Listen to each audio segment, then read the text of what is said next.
I'm live. Okie doke. How's it going, everybody? This is Will Robson, artist on Spider-Man, Deadpool, Thanos Annual, Spawn, Kills Everyone, a bunch of stuff. If this is your first time seeing my channel. Today, I'm doing a commission. This is for PJ Masks. I don't really know anything about this.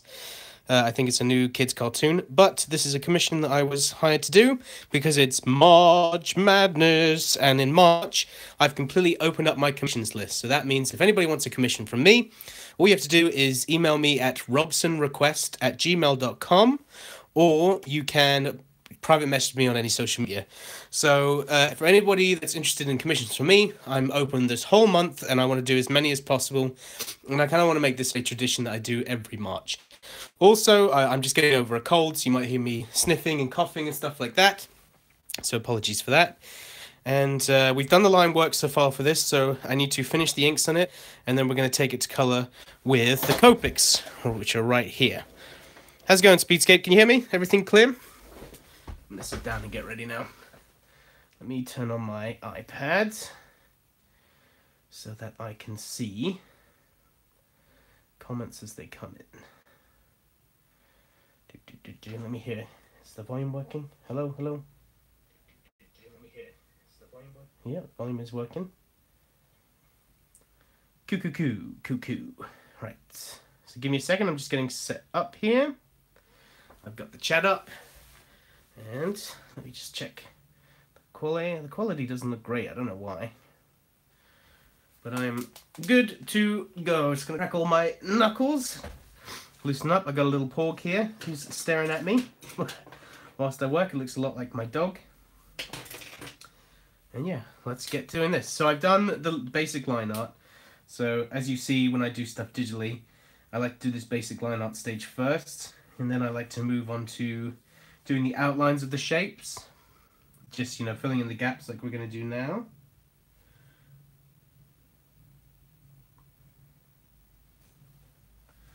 Let's get a smaller brush. I need to clean my glasses as well because I can't really see what I'm doing. I haven't done traditional in a while, so I'm feeling a bit shaky in the old hand, but we should be able to get through it.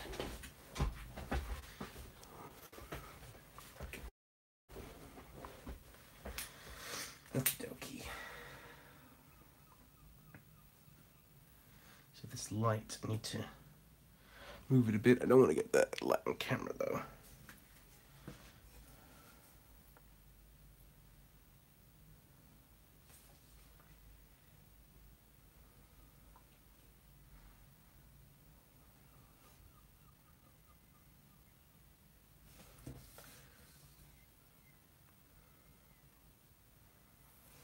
So again, I'm completely open for commissions, willing to draw just about anything. Obviously not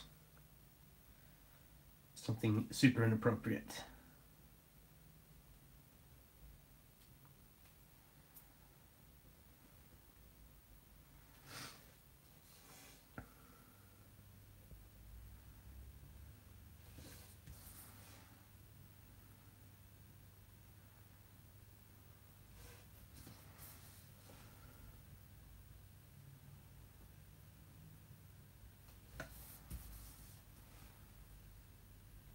I usually have my artboard tilted up. It's better for my back and it's better for me to see what I'm doing. But for now, this will do.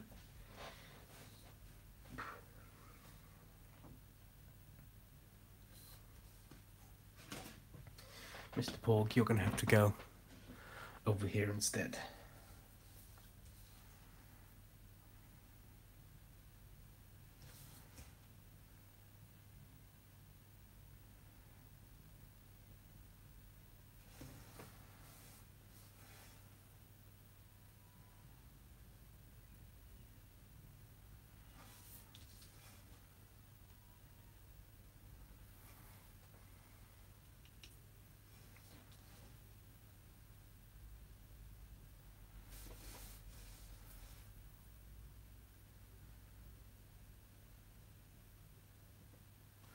So if any of you guys got any questions, feel free to ask.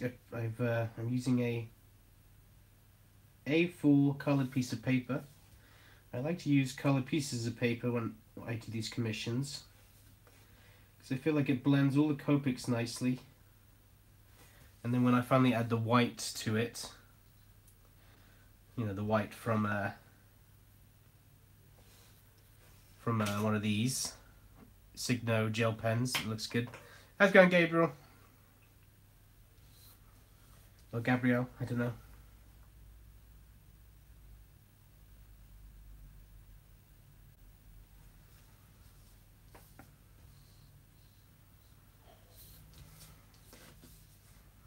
Mr. Porg, you're getting in the way. And this light. I actually have my light on the wrong side. I need it to be coming over there.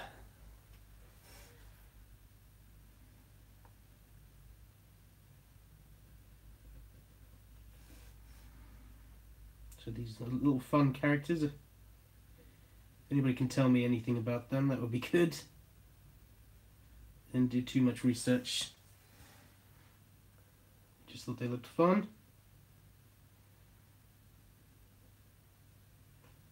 This is a commission for someone's kid, which is always fun to do. So hopefully he's going to like it.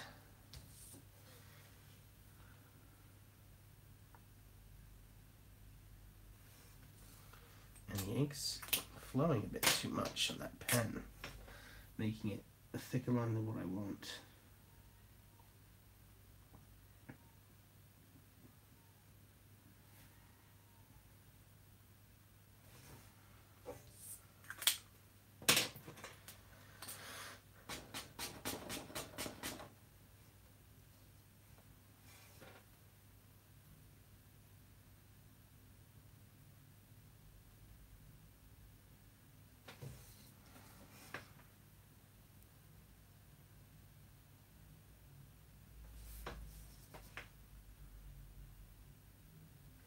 When I saw the art style for these characters, I was like, that already looks like my art style.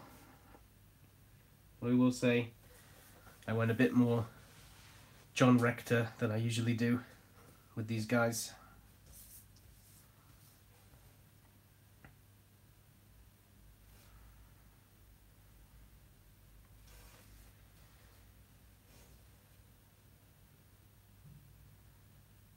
If you hear me heavily breathing, again, I'm getting over a cold. So if I sound like James Gandolfini on a treadmill, then I'm sorry.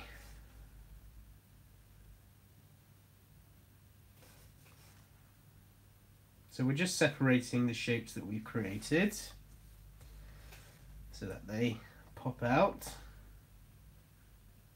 they don't all blend into each other, and then we're going to add the line weights so that we get a sense of depth, light and shade.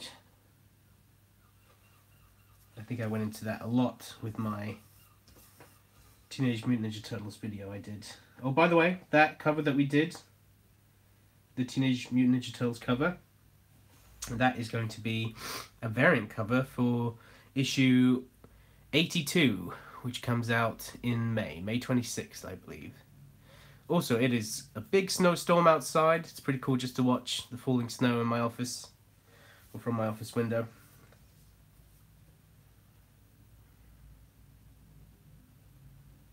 I love snow. I went to, the first university I went to was in America, Burlington, Vermont. Very pretty city. And it would snow like crazy there. That's why I have a cold, because it's cold.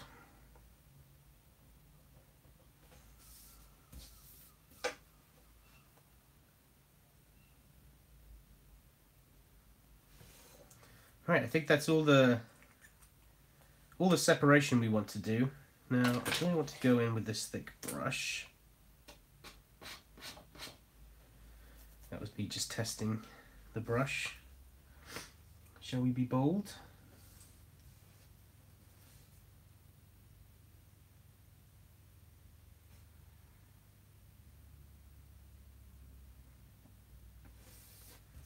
I do not want to go too thick with these lines. Already this seems to be thicker than I'd like.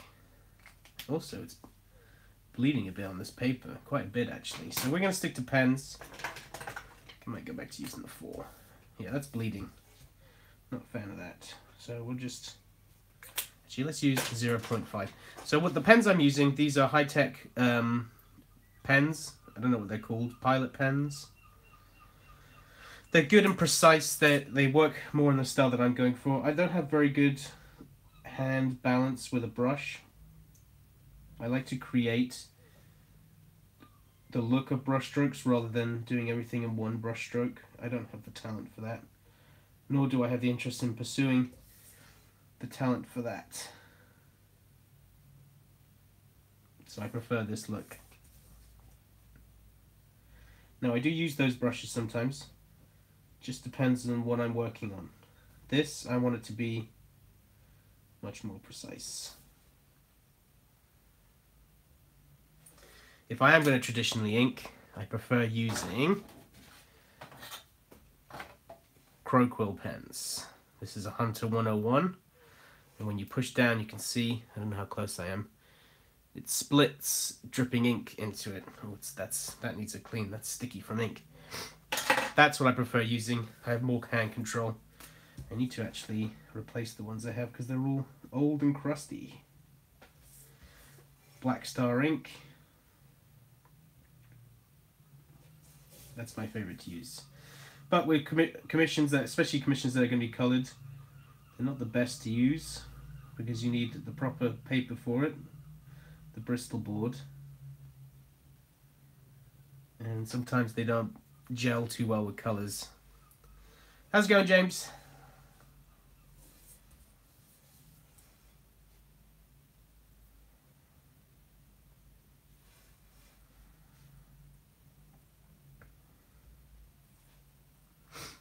How can I start to study and draw, and what kind of book can I use? Well, the best book is Figure Drawing, Design and Invention by Michael Hampton. You should read that book over and over and over again for the rest of your life because it's full of really important stuff on how to draw. You should look at your favorite comic book artists because you'll pick up a lot of style and influence just from looking at them. And honestly, the thing you need to do is you need to start dedicating all your time to drawing and to drawing comics, because the moment you do it over and over again. Interesting commission. How did I come up with this one?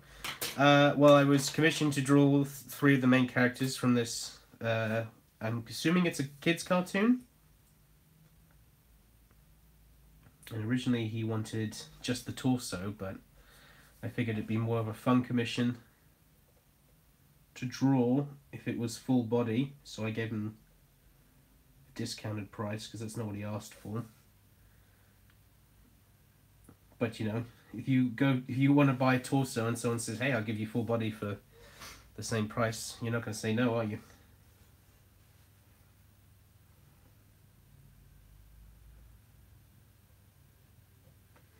Unless you're stupid.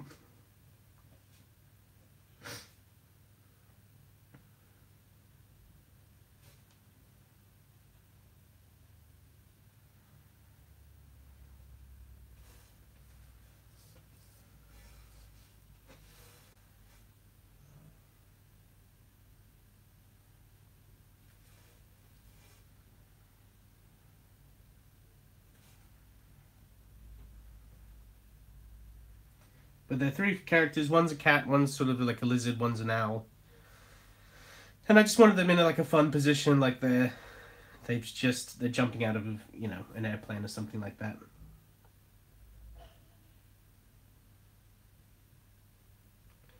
Because if they were just torsos, I think they would have been in a bit of a more boring position.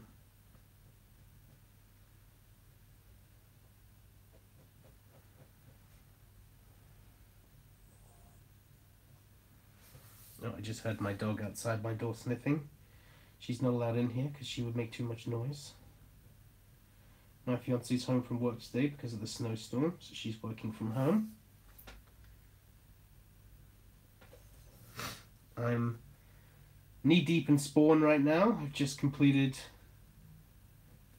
2 pages for that book. The second issue. I've already drawn all the first issue. And I'm waiting for more script from Todd McFarlane himself. Isn't that crazy? You told me one day I'd be working with Todd McFarlane. I would have slapped you in the face for telling me such a great lie.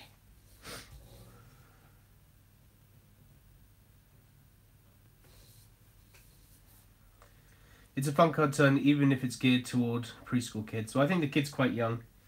But I've just never heard of it. I'm out of the loop.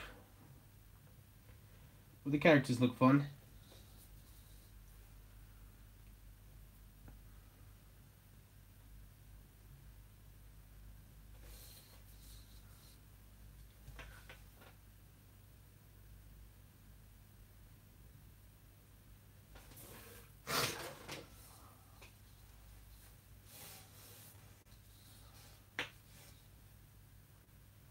Sometimes, if I don't know, if someone requests a commission, I don't know the property. Sometimes I turn it down, just because I don't feel like I can draw what they're looking for.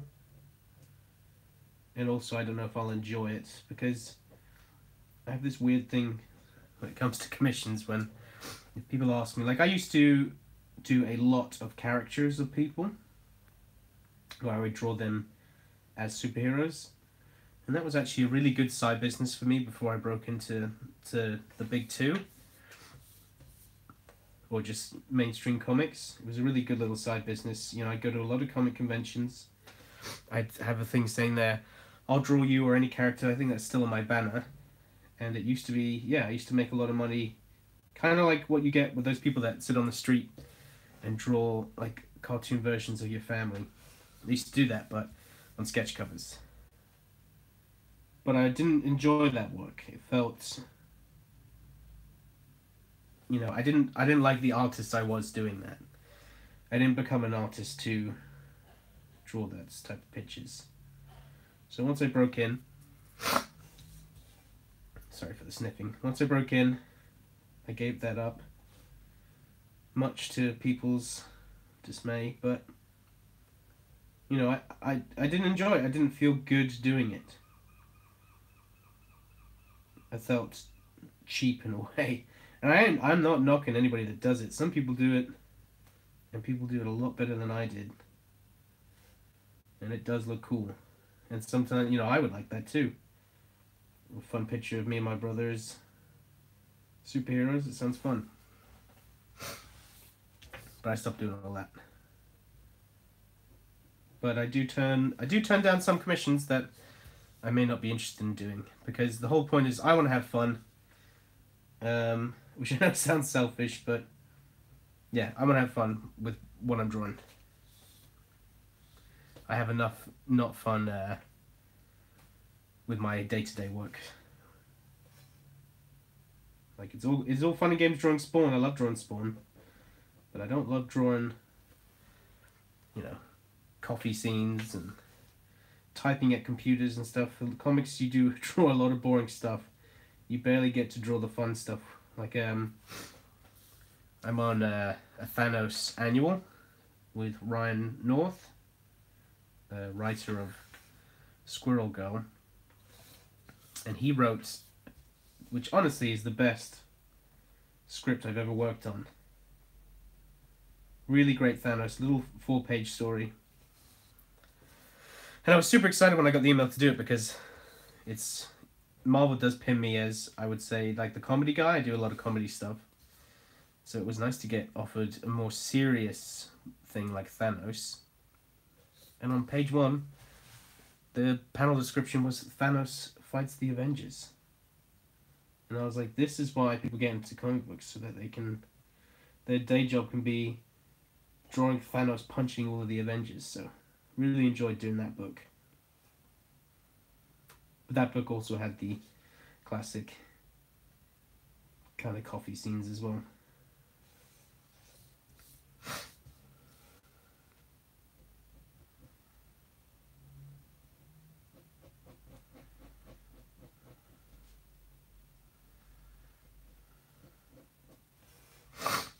Sorry for my sniffing. I don't know if you heard in the distance my fiance coughing, but we both caught a cold when we came back from Brussels 2 weeks ago. And we still have the colds, they're not going away.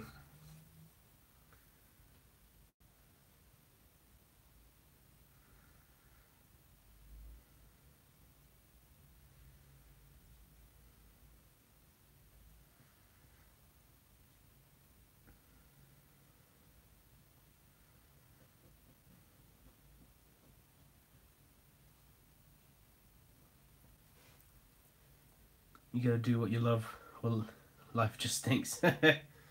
Yep, definitely.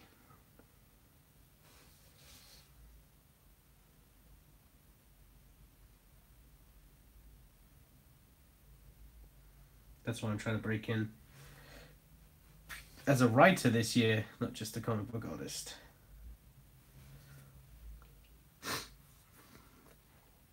Yeah, it's snowing like mad here as well. It's pretty cool. I like it. If you're inside, it's fun to watch.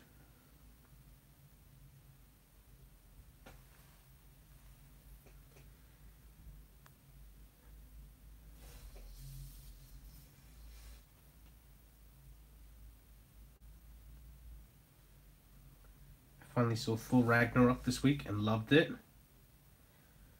I saw Black Panther last weekend and I just thought it was okay. I thought the beginning of the film was really strong and Wakanda was super interesting. Hey, it's Johnny freaking Rector. I think I stole your art style for this commission, John. Especially this dude right here. This is, when I drew that, I was like, oh my god, that's straight. That's straight Johnny Rector. Johnny Rector Black Label.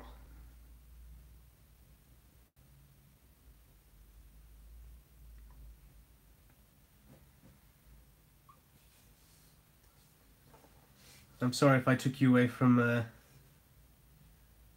hunting monsters in Monster Hunter World. I know that's what's important to you nowadays.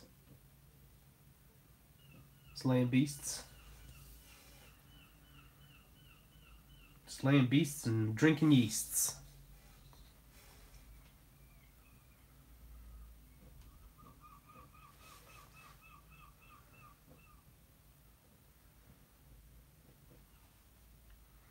At work, slaying a different kind of monster. Yeah, I hear you.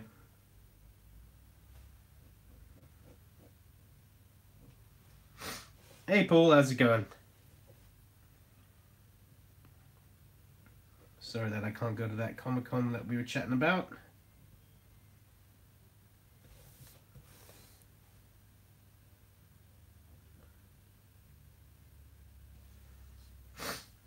Sniff.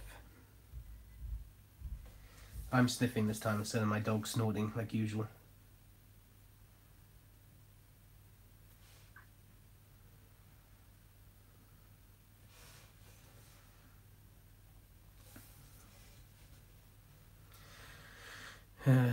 It's called Addicted to Call of the Wild. What's Call of the Wild? What number of pen you use to do final art, and which one do you recommend? Well, it just depends. Right now I'm using 0.4, and I'm only using that because sometimes with these pilot pens, the little round ball that pushes the ink out, sometimes it can get too loose and they can bleed a lot. So I like to, if I'm doing tiny detail, I do the 0.3, or I would like to use the 0.5, but all of my 0.5s are too runny right now, so I'm kind of scratching it out with the 0.4. But I do recommend this pen, the Kuretake pen. It's a really good brush pen, but it depends on what paper you're using, because this does like to bleed on some stuff, which can be really annoying.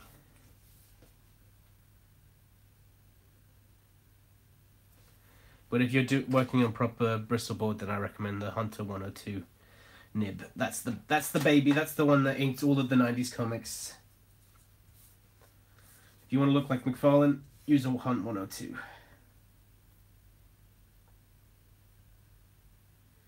Jim Lee as well, Rob Liefeld. It's all the same one. Mark Silvestri. It's the Image. Image brand.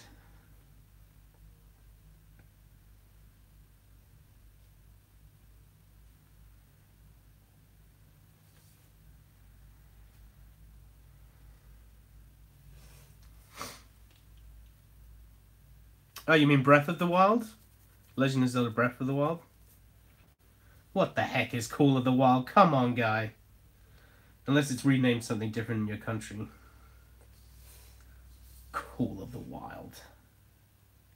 You call yourself a Zelda fan?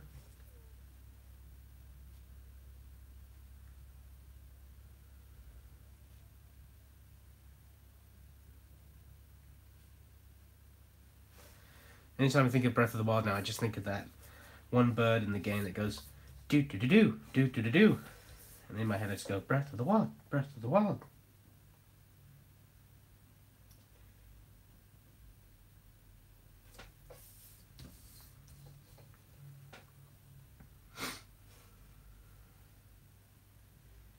I sometimes hop in and play Breath of the Wild. I'm still trying to unlock the Ocarina of Time outfit. Every time I freaking log in and I scan in my Ocarina of Time amiibo, I still have yet to get a single piece of clothing. And it's driving me nuts. And I know you can change the date on your Switch and you could do it over and over again until you get it. But I ain't all about that, man. I want the satisfaction of getting it, because I've pretty much beaten the game except for the final boss. I've done all you can until you face Ganon. But, I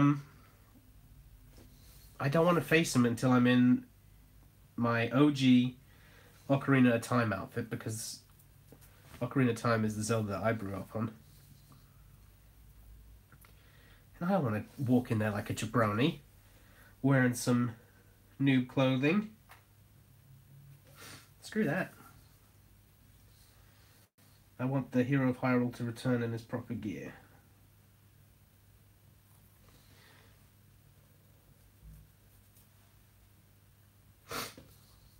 I use the Steedler pigment liners, various sizes, pencil color brushes. I think, which one's that? Is it these ones? I like to use the Unipin fine liners from time to time. I think they're good, except these are really black. Like, the ink on this is really nice. It really pops. Where I feel like with the Unipins, as much as their control is nice, they fade quite a bit once you go to colours.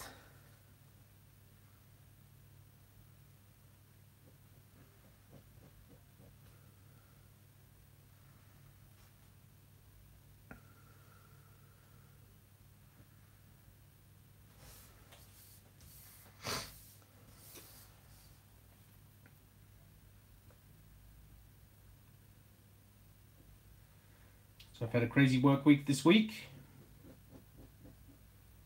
I worked nights Monday and Tuesday. I had to wrap up that Thanos book I was talking about. So I wrapped that up Tuesday night. And then I finished the last cover for my 12 connecting covers for Big Trouble in Little China. Now, I don't know who holds the record for the most connecting art on a line of comics. Because I know Art Adams, he did like, what, 8 or 10 connecting covers for The Walking Dead? And I was like, whoa, I think that's the winner, but I did 12. So do I hold the record? Does Will Robson hold the record for the most connecting covers in comic book history? Well, what about Original Sin? How many issues was Original Sin? Because that was a huge piece of art. I think that was 8. Pentel color brush has a nice deep black. Pentel color brush. Do I have that one? I don't know. I think so. Is that the one Todd Knock uses? The one that has a super long, like, tip.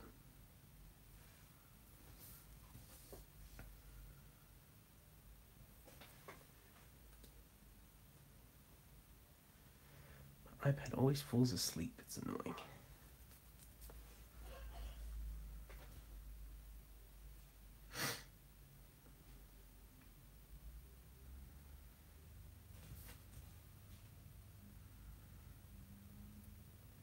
So if anybody's interested in a commission, like I said, you can email me at robsonrequest@gmail.com. I will have my commissions open all through the month of March, for March Madness.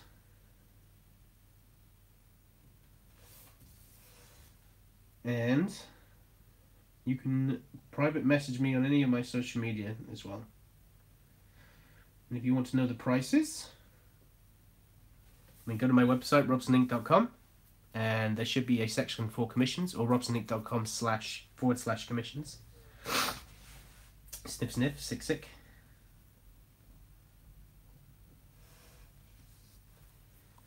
And all that info should be there for you.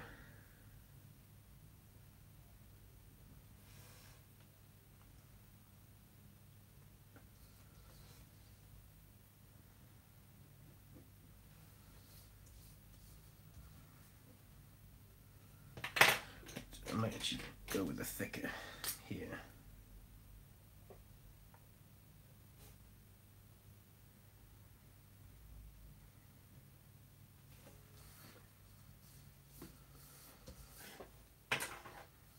So I just switched to the 0.5 because I actually need a thicker line for the tail.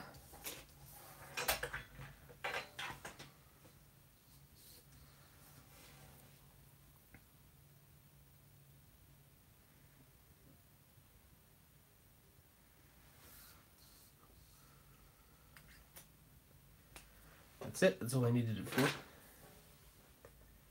any of you guys know how to turn off the screensaver on an iPad? Because I'm getting sick of having to keep turning it back on and off. Let me guess, is it on battery? No.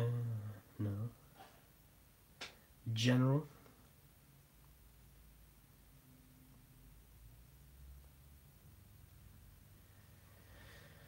Display and brightness.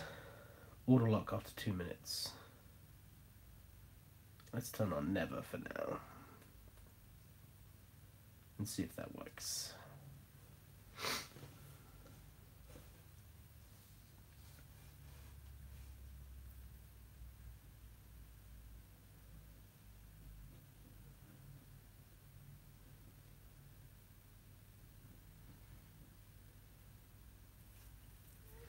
So how have you been using the iPad now, Will? Final art and stuff, or just prelims, etc. I have not stopped using the iPad since I got it. I resented it at first because I felt like I didn't know what I was doing. But I've gotten used to it, and I have not gone back to using my Wacom Cintiq since. It is literally sitting in the corner of my office right now, sadly covered in dog hair and dust. Because it has not been drawn on since November. I'm very happy with the iPad. One of my favorite things to do is to use the iPad while I'm in the bath. Inking or penciling pages while having a bath. That is living the freaking dream, guys. Surrounded by bubbly bubbles and hot suds. Hot man and some hot suds. Enjoying the bubbles and enjoying the art. So yeah, I love it. I still have to use my computer though for certain things like sending files to clients like through an FTP, and also I have some action in Photoshop that sizes all my comics to the correct printing size, so I still have to export that. And I was annoyed at first. I was like, how the heck do I move these files from my iPad and these big files? But then I realized, oh, you can just stick them in your Google Drive and they'll pop up on your computer. So yeah, I have not gone back. Nice, man. Have you bought anything to go with it, like a screen protector or like a nub thing for the pencil? No, I bought a case for it that holds my pencil. I did see that there was a Kickstarter, though, for a screen protector that makes it feel like a sheet of paper, like like right now when I'm doing the thickness of it, or I don't know what the word I'm trying to use is. What am I like? There's just the feel of the surface, like it slows it down, because obviously an iPad screen is very glossy. That's why I had to turn the stabilization up.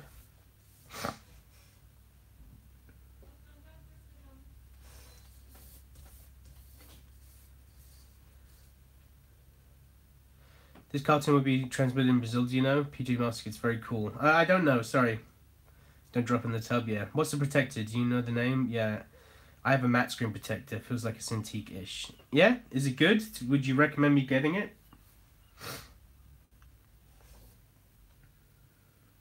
The one I'm talking about is made by a professional comic book artist.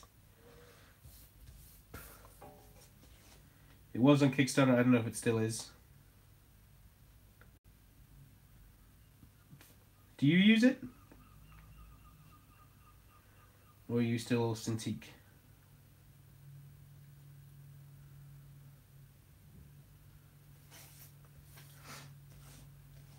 Tell you what, it makes the screen not as sharp, but removes the slick glass feeling.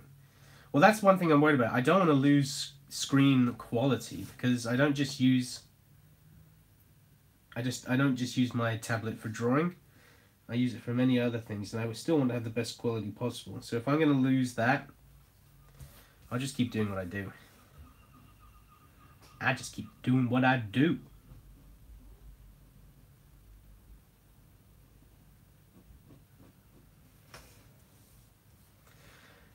Cintiq feels better in my opinion, but I understand why people are moving to iPad. I agree. I think that the better product is, for drawing, is the Cintiq 12WX. That thing has lasted me for freaking years. I've had a Cintiq 12WX for nearly 7 years. And it's great. It is good. I think I ink actually a bit better in it than I do on the iPad. But I'm slowly learning how to get better on the iPad. But I can't trade up that for, like I said, inking in the bath or penciling in the bath. When I went to Brussels, I brought it with me, and I was able to pencil all of the Thanos book while I was in train stations, waiting in my hotel room while my fiance got ready to go out.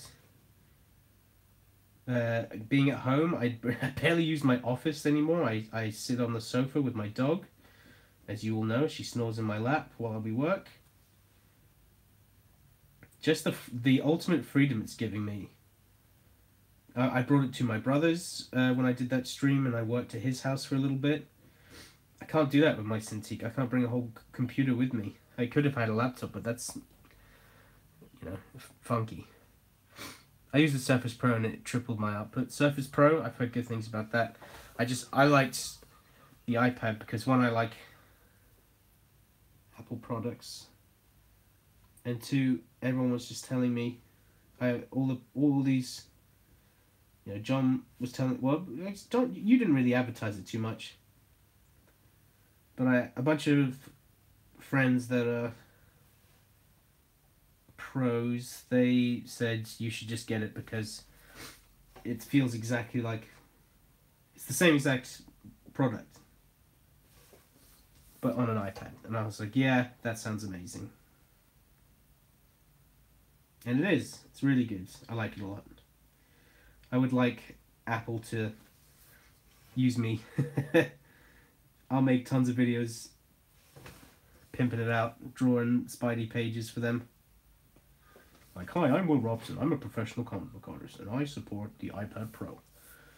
If you need to take a dump, but you need to get that final page inked, get the iPad Pro. You can dump, and you can ink. What's not like about that? I'm interested in the case you have. I have one, it's nice, but and then when this opens, it makes like a little stand, but the stand isn't great. Sometimes the stand is like a magnet, and sometimes the magnet just unfolds on itself and the whole thing falls down. It's not great. It was a cheap case as well. So I wouldn't recommend it. I'd like to get a new one, really, if I could as well.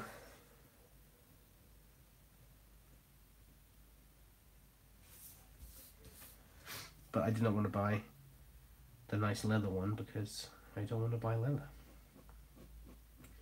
Because Johnny Rector showed me the ways. Being a Vegans.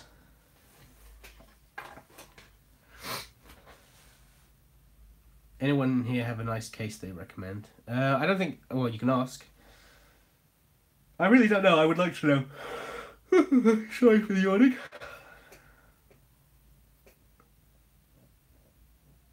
I think... I have asked other people, and they're like, oh, I don't even use a case. I'm like, really? They're like, yep.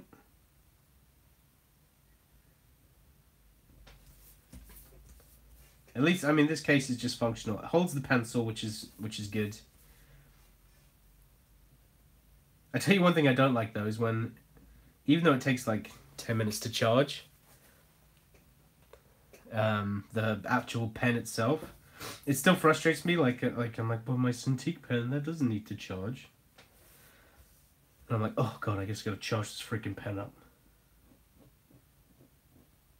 I also took me a little while to get used to there not being an eraser on the end of the pen. Oh, sorry for the sniffing. Just doing loads of blow over here. Woo!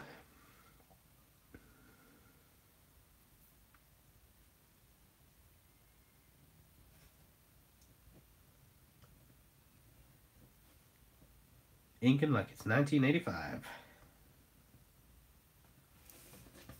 Do you think the Marble Ball Pen had like crazy drug fuel parties in the 60s? Steve Ditko like hanging off of a chandelier. Kirby taking shots like a champ.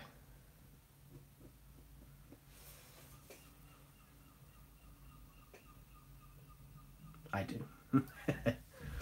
I use a Zag keyboard because I do a lot of writing and it's great protection for the iPad. That was the first one I was tempted with. Was getting the one with the removable Bluetooth keyboard because I was like, oh, I need shortcuts. But then somebody showed me, I think it was John actually, who showed me that if you can get the keyboard up by like holding a finger down or whatever.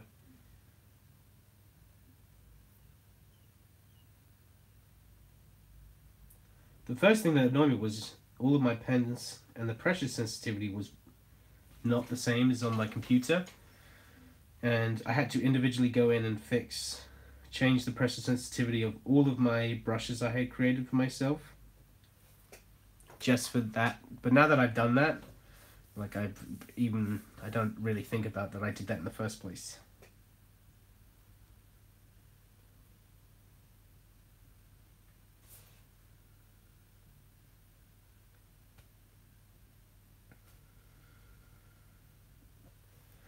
And also, having the tablet opened my eyes to how much stuff I could do. Like, I usually watch TV in the evenings with my fiance. And I was like, man, half these shows I just spend on my phone. So now I just spend them on my iPad, either finishing up some inks at night, or working on my own projects, writing my own projects. I've been I had a little break for a while. I was kind of getting sick of drawing constantly. And I delved deep into retro gaming. I have a massive retro game collection now. And it was a lovely escape for a while. Really good escape. I needed it. You need those escapes every now and then. You need to just go, screw it. I burn out. Especially if you are a professional artist and you draw every day. And the pressure of deadlines, self-worth as an artist, seeing other people be successful, working on books that you want to work on. It stressed me out, so I took a long break where I wasn't working too hard and I was playing video games.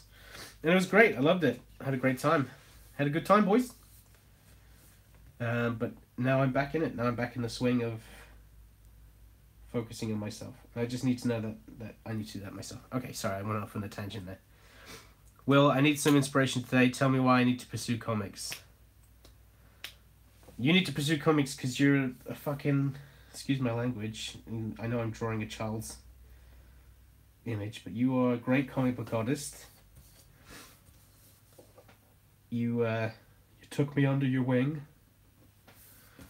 You taught this butterfly how to fly like a big boy. And also, you're super talented. You know you can break in.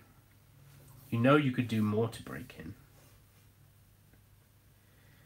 Would you rather spend your days drawing the Hulk than drawing pictures of cakes and other light sources that you have to do in your day job? Do you want to leave a legacy behind as a guy with a really cool YouTube channel, or as Jonathan Rector the artist? Are you happy with where you are right now in life, and what are your true art goals?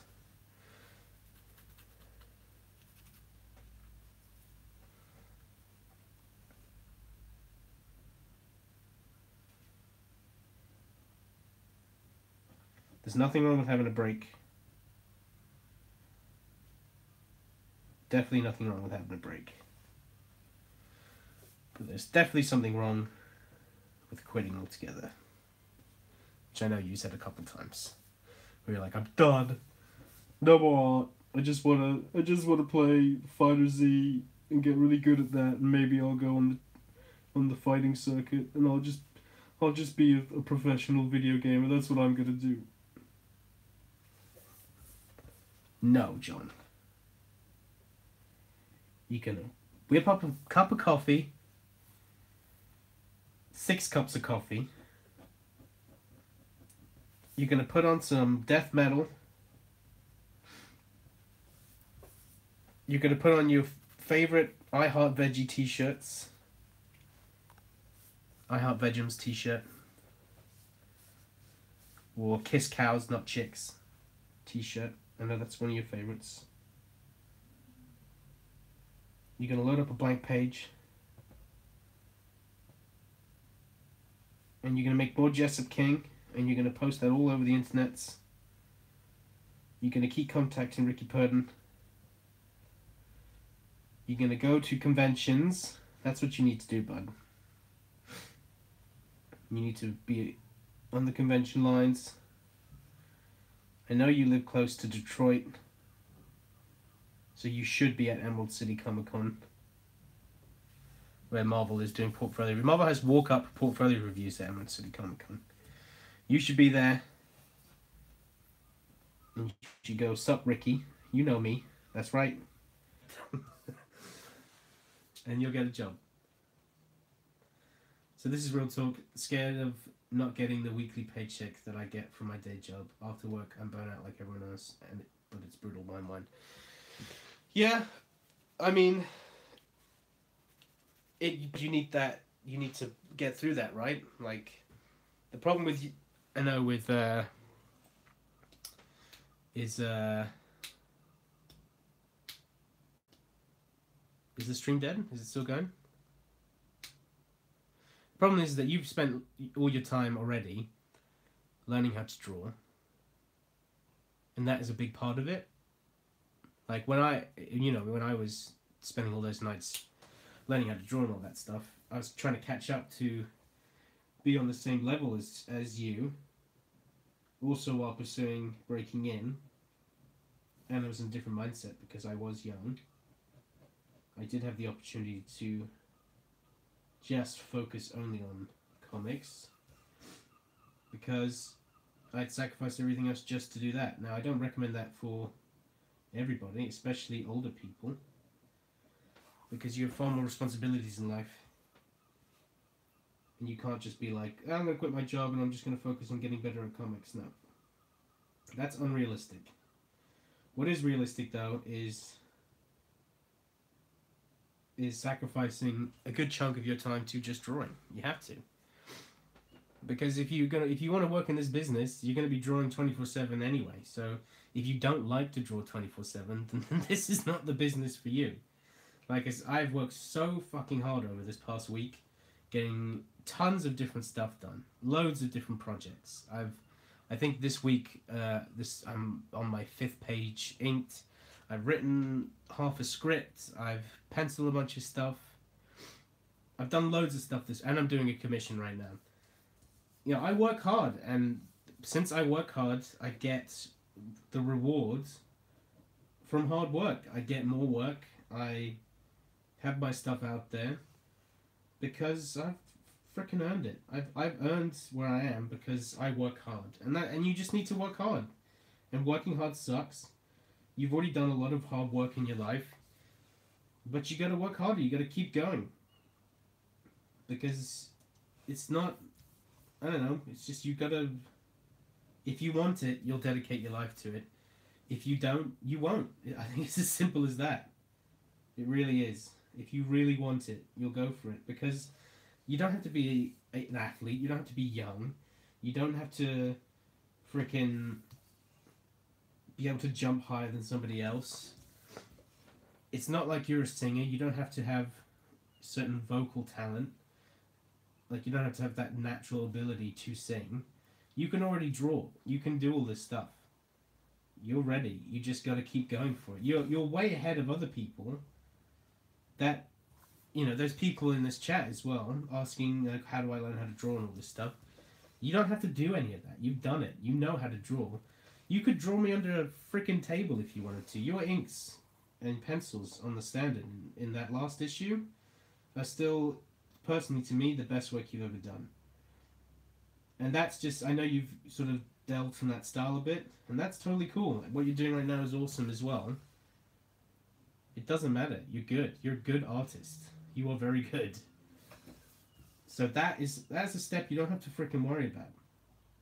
If you can, honestly, if you could just can you do just 5 pages a month? Maybe not even a month, 5 pages every 2 months of samples to send to Marvel, to DC. I've got the emails, you know, I can hook you up. I want to see you succeed. I know you're ready. Like, there's a colorist friend of mine, Greg Menzie, who has been pursuing trying to get into comics for years, and he's always sent me his stuff. There's loads of people send me their stuff, and I'm always happy to review people's stuff. But Greg's one of these people that he would send me stuff, I'd give him a critique, and he'd work at it, and he'd come back, and he improved on what he wanted to work on. And he has not given up. He's constantly tried to break in and all this stuff. And the other day, he said to me, hey, can I get some of your artwork to practice color on? And I said, here's some Spawn that I'm doing. And I gave him like a file that had a bunch of pages, expecting him to only do one. He came back 3 days later with like half the book colored. He's like, hey, I just colored all this up. And it looked freaking amazing. So what did I do? I emailed Todd McFarlane. I was like, hey, this guy is a good colorist. Look, he's colored half the book. You should hire him. And he's like, okay. And now that dude is working with me with Todd McFarlane on Spawn. And he was like, oh my god, thank you so much. Like, you've started my career. I'm like, no, you did. You put in the work. You've showed dedication to this craft. Like, yes, this is a circumstance, but you have worked for this. You've earned it. So don't thank me. It is right time, like, good situation, but that guy goes after it. He dedicated his life to the craft, and he all his hard work paid off. And I'm not saying, like, again, I'm not saying you haven't worked hard. Of course you've worked hard, but you know you're not working as hard as you should be.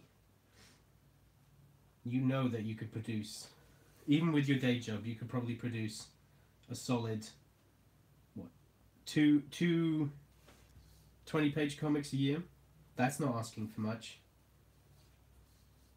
It's not asking for much for someone that, is a comic book artist.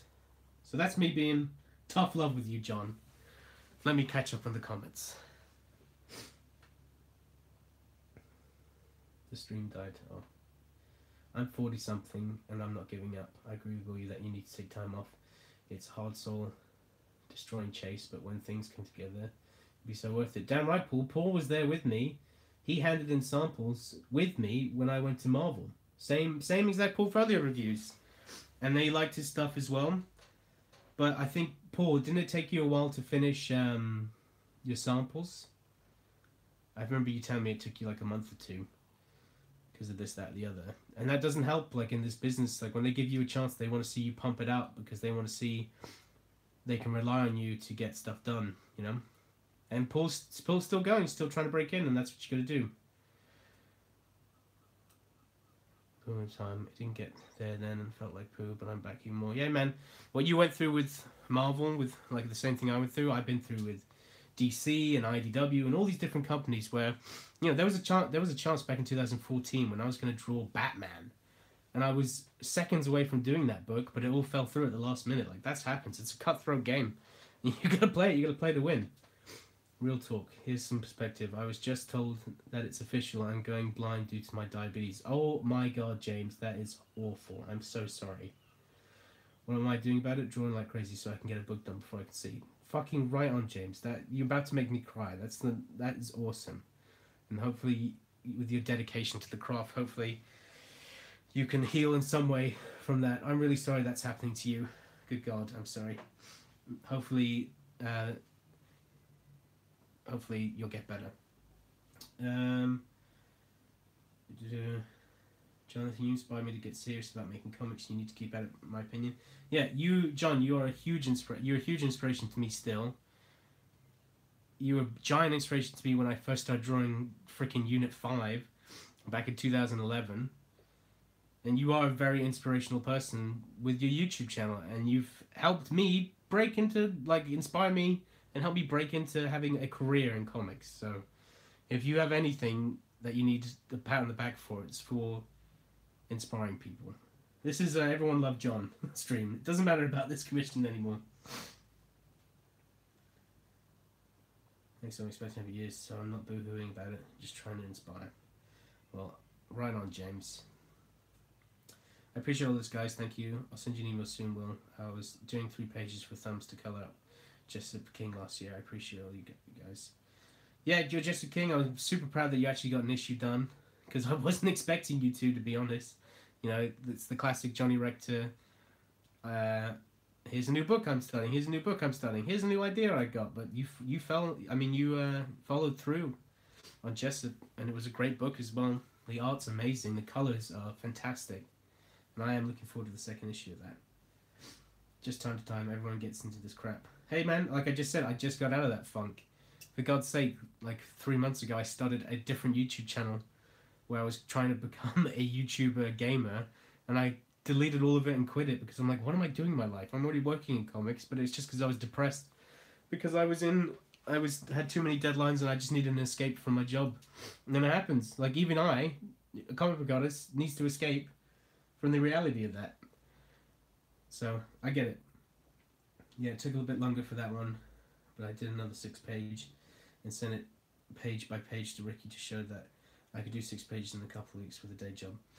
Well, again, you need to show him you can do 6 pages in 6 days, because that's what they expect of you. I understand that you have a day job, but next time you have a chance, you need to take that time off and bust those pages out, because they are looking to hire people that want to work for them full time, you know?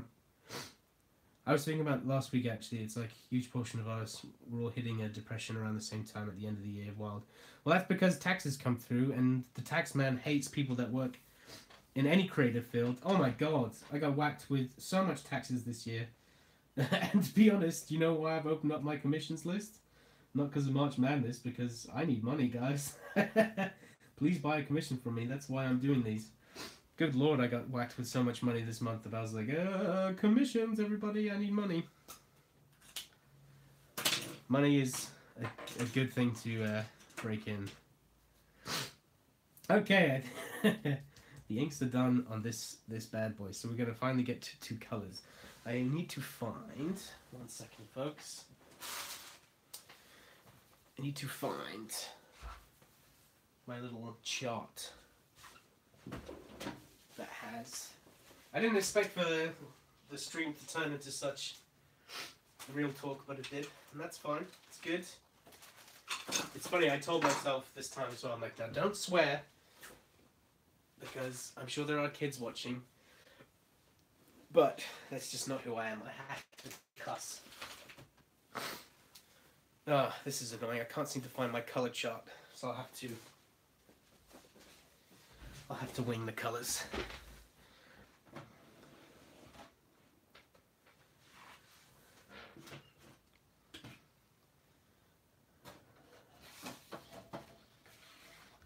That's all right. All right, we use this piece of paper. Now he's got electric blue. Yep, that's the color.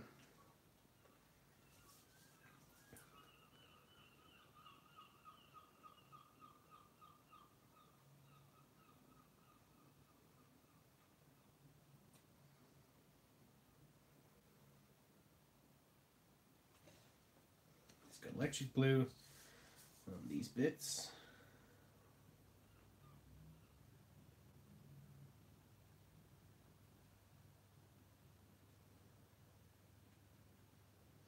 I'm all about tough love. I hate pandering, I hate sugarcoating. I love having someone tell me, this is what's wrong and this is what you need to do about it.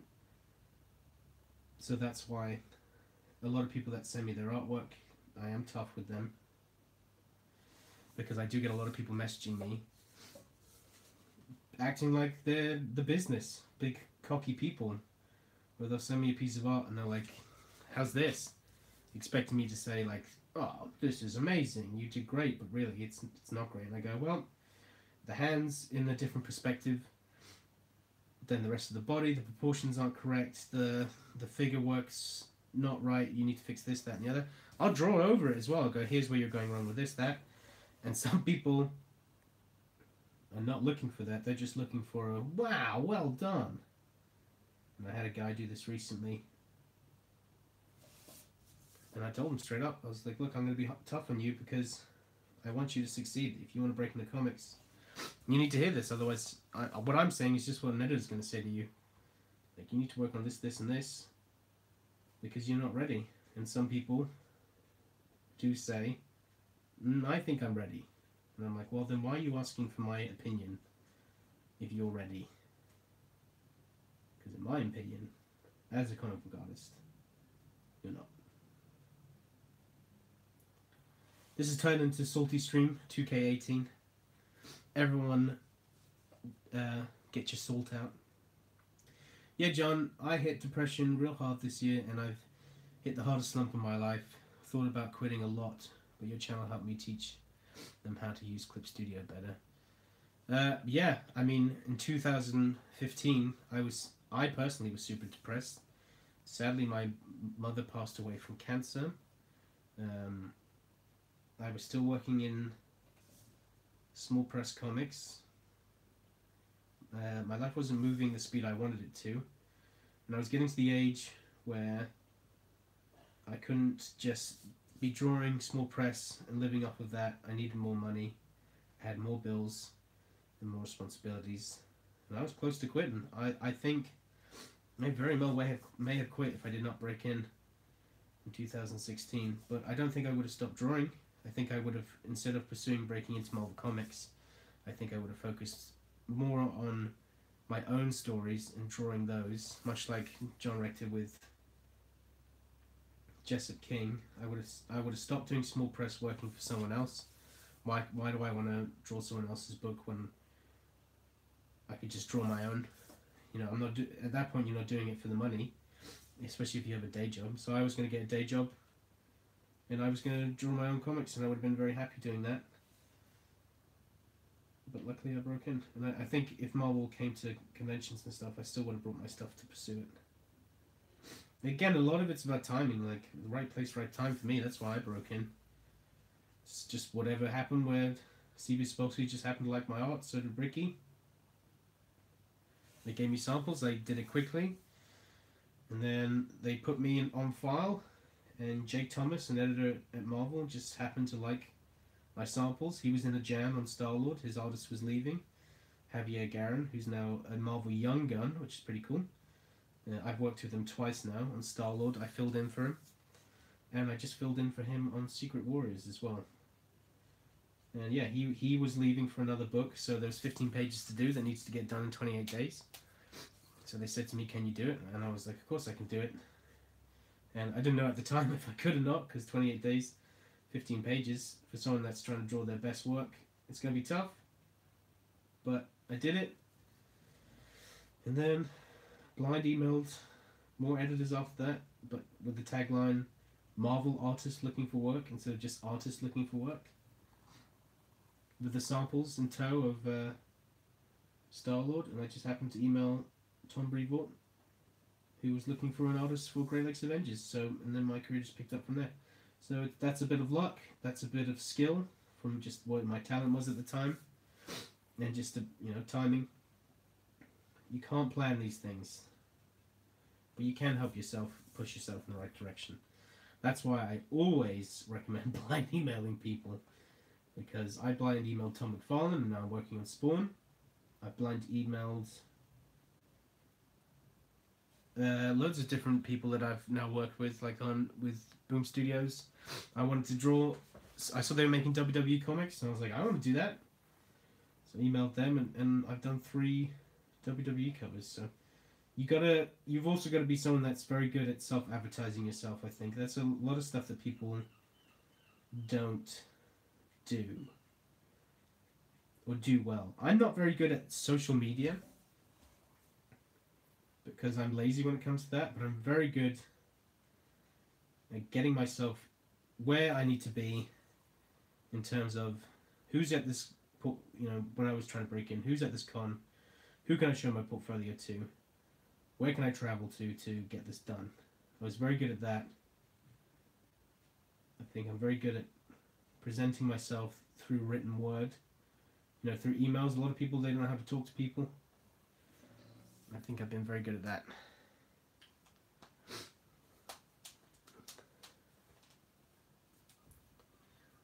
Lenny said critiques of your work is a difficult thing. It bloody well is. I love it though. I love when people tear me apart. It only makes you stronger. I think that's right where I'm at, Will.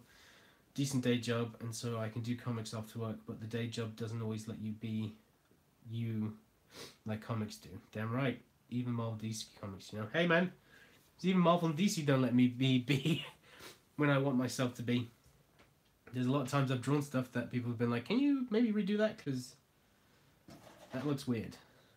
And I can't be like, but it's my art.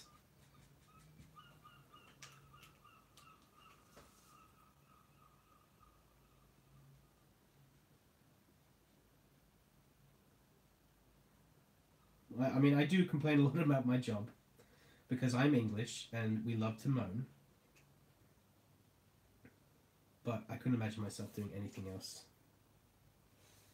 There are many days where I go, oh, I do not want to draw right now. Because I'm just overworked. When I take a break and come back to it, I'm like, God, I love this.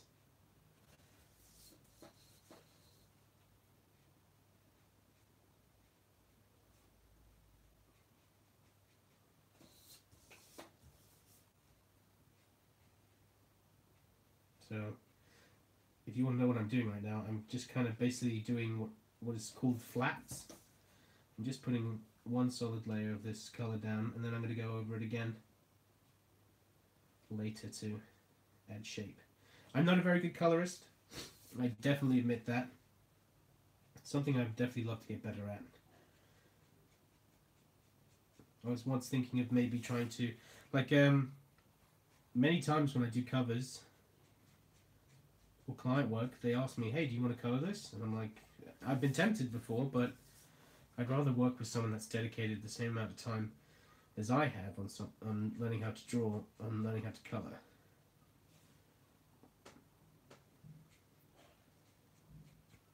Plus, ain't nobody got no time for that.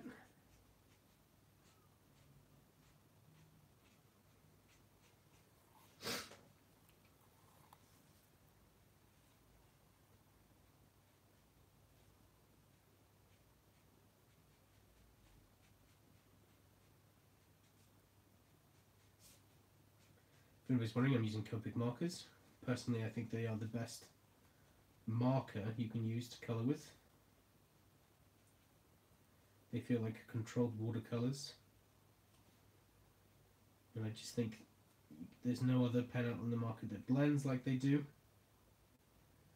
They don't bleed. They're real good.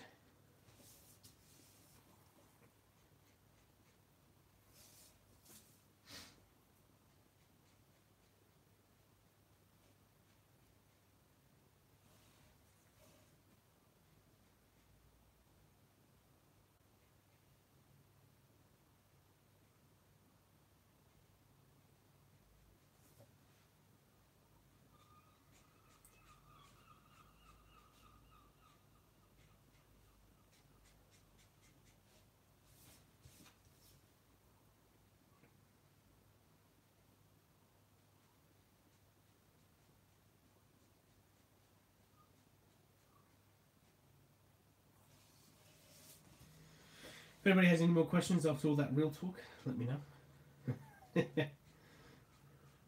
I'm sorry if there's any kids watching this. I'm really sorry.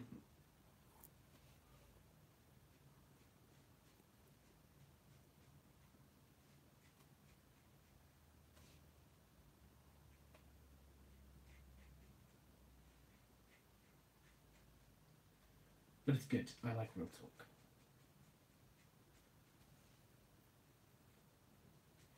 And that's just me being real with you.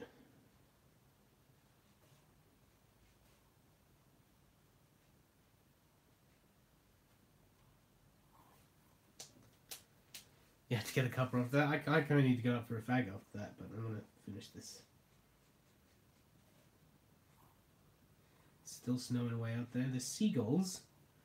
I have these two seagulls that hang out on the roof opposite my office. They're always snuggling. And I'm like, are seagulls mates for life? Because I've always seen these same two seagulls. And they're out there just standing on the roof, cleaning themselves, covered in snow.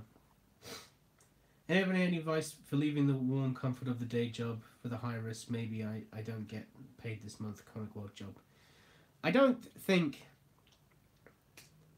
it's the maybe I don't get paid this month stuff. I have yet to have that since I've worked in comics. In professional comics, I mean. Well, actually, since I've done small press, I've had constant work. You just got to line yourself up. You got to be good with scheduling. You got to know when certain stuff's ending or close to ending, so you can get out there and get other stuff. I mean, with you, if you were trying to break into Marvel or DC, and they came to you like, "Hey, John, love your stuff. We need someone to fill in on Thor for 15 pages. You've got half a month to do it." No, not half a month. You've got a whole month. 30 days. Can you do it? If I were you, I would go yes. And I would take sick leave. I would take vacation leave from your work and use it towards that. And then hope that your career would pick up after that. Because if it doesn't, at least you got the day job there to back it up. I mean, if your biggest worry is failure, then you shouldn't try in the first place, because that shouldn't be your worry. If you worry about failure, then you should be more worried about success, because that's never going to happen.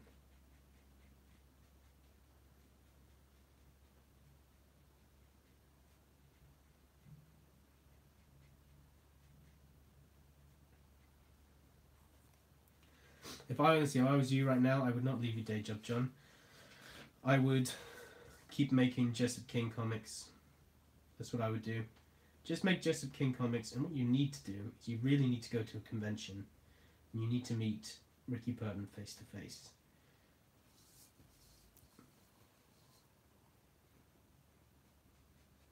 Try and go to Emerald City Comic Con, even though it's this weekend. Obviously, you can't go to that one. But Ricky is there. And he's at a table doing first come first serve portfolio reviews. That is very rare in this business. Usually you have to to wait. But he's sitting there ready to look at portfolios. And you don't need to show Marvel samples. Like, it's good to have a couple in there. I certainly had a couple in mine, but the samples I showed was my small press work. That's what got me the gigs.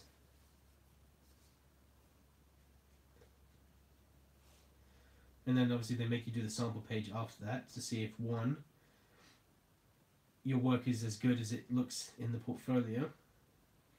Some people might be not as good as they looked in that work. 2, how fast you are, because this business is all about, it's not about talent. Plenty of people more talented than me. It's all about speed.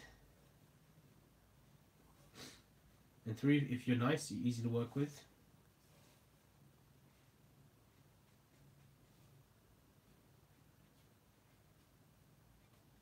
But speed is the most important, I would say, out of everything. Deadlines.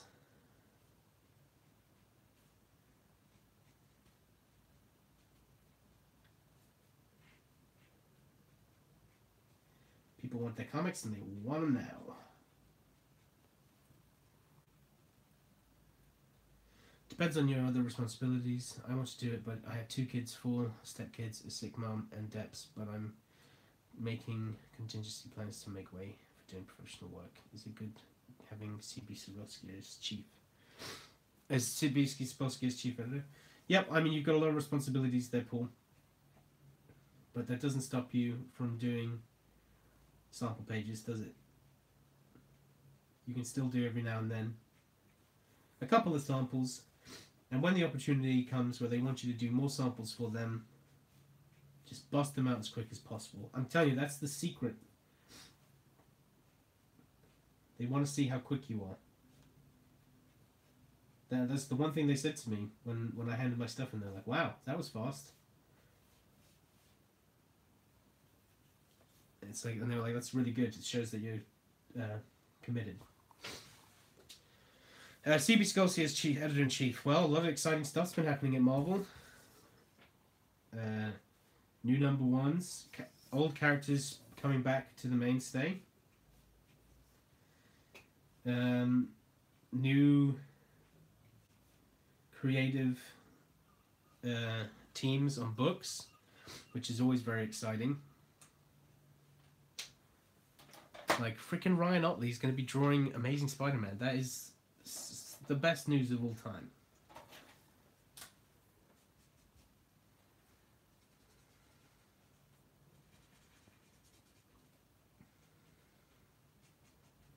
So a lot of exciting stuff going on. Now, I would have been involved in a new number 1. But I'm on Spawn, so I'm busy.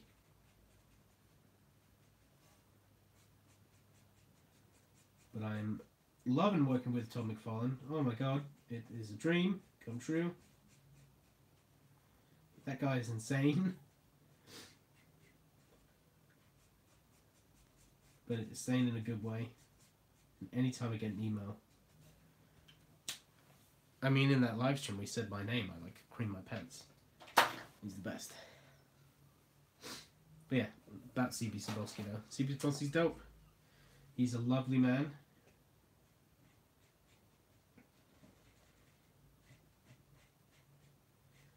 Really nice to work with. I think he is going to have a good eye for creative teams. He knows the brand.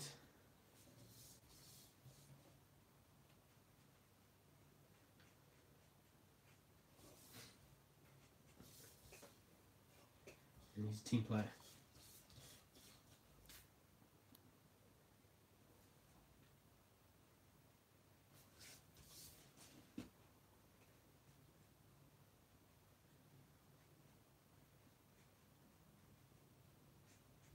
I'll have to fix the colour of the cat guy. His colours aren't popping as much as this green right here.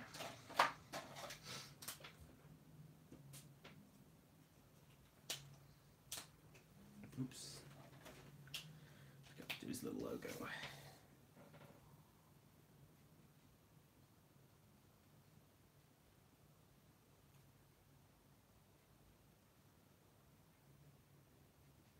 You do have to lay out what goals you want in comics, definitely. My goal was always to break in and work for Marvel Comics. They've always been the company I wanted to draw for because I think they have the best characters. So I've done that, but I'm not satisfied. I want to... I've had Leave None Alive on my plate for a long time. I've written a couple other comics, and I just want to be a writer as well because even though I'm working for the big boys, I still have to draw someone else's vision, someone else's story that they've created. And I do get creative input, but it's annoying. It's like, oh, I wish I was making my own story where I could play with Spider-Man and Deadpool instead of following someone else's script. It'd be awesome if I created the story. So I'm trying to break in as a writer as well. The McFarlane stuff is a bit more fun because it is in Marvel method. McFarlane stuff. So that means there's not really a script. It's a loose plot outline, and honestly at this point Todd's got enough trust in me where I don't even show him pencils, I just hand in inks, which is great.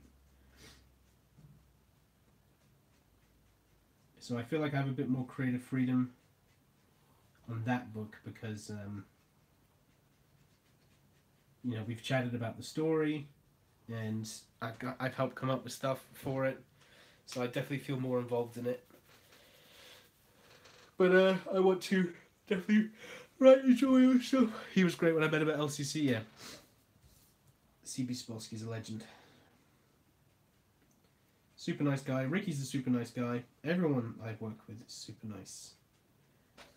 But the nicest guy in comics, I would say, is Chris Ryall at IDW. That guy, so nice, always positive. Anytime I email him, even when I hadn't broken in, when I was still just a guy trying to break in, he would always respond to my emails very quickly, always point me in the right direction. That guy is just, he just loves comics, and he loves seeing people succeed.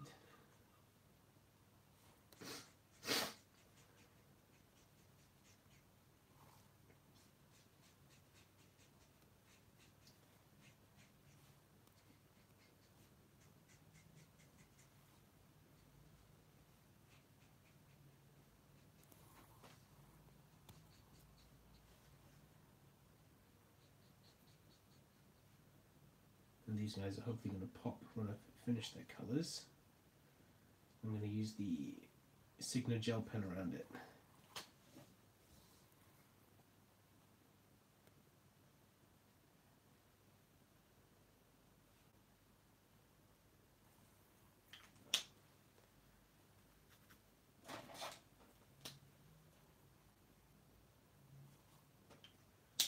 I think I remember, Paul, when we were at London Super Comic Con.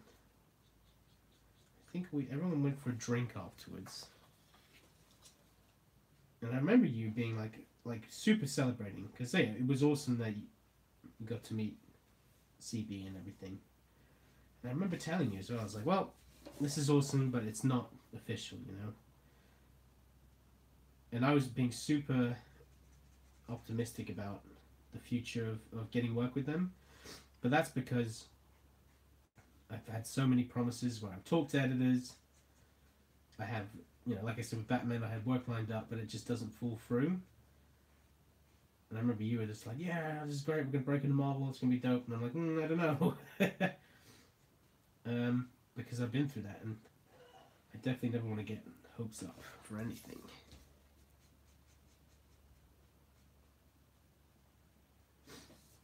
But it still was fun to even be able to meet with that company.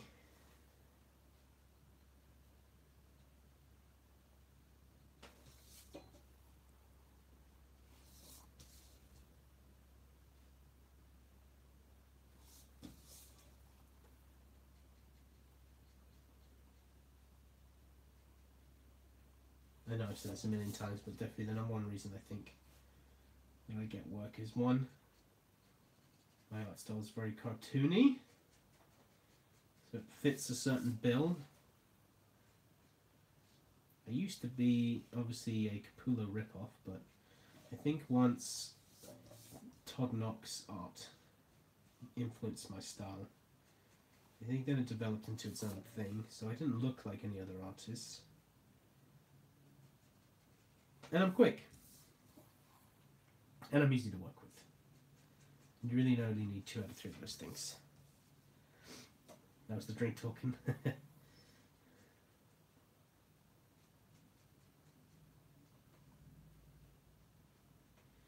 Yeah, I haven't gone to... I only went to one London MCM after that. But it was so poorly organised that I decided I'm never going to do that convention again. I thought they treated people terrible. There's people that paid money for their booths and they would get there. And there was someone else sitting at their booth. I had no chairs at my booth for the first half of the first day. So I had to do commissions standing up. And they had no sympathy and a lot of them were rude. And I was like, fuck this. Like, screw this convention. I don't need this bullshit. So I boycotted MCM. London Film Comic Con was okay. But this may sound a bit vain, but they shoved me like in a corner and I was with a bunch of fan artists, like people that were just doing a bunch of fan art. There's nothing wrong with that. I definitely have used to make a living off of doing that. But there was a whole section, separate section, of people working in the industry. And I was like, well, you guys know I do work for Marvel Comics. Like, can I just... There's an empty booth over there. Can I go over with them? And they were like, no. You paid to be here. It's like, alright, well, I'm not going to do this convention again. And I know that sounds a bit vain, but I felt at that point I had earned to be moved on up, in a sense, I guess.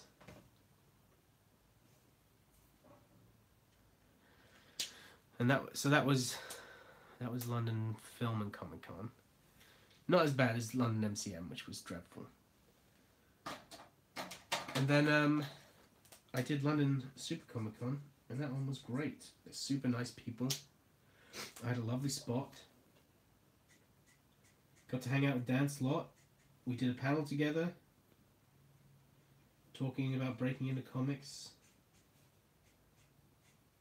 Got to see good friends. Everyone was super helpful. Like the staff there. Just generally nice people. Yeah, had a great time. And I highly recommend London Super Comic Con, and I'll definitely do it again this year.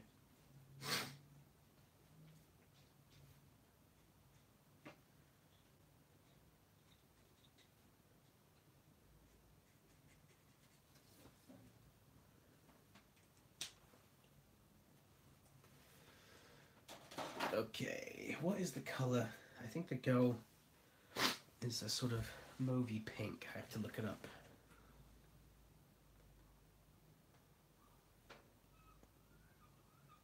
Sorry for the sniffing.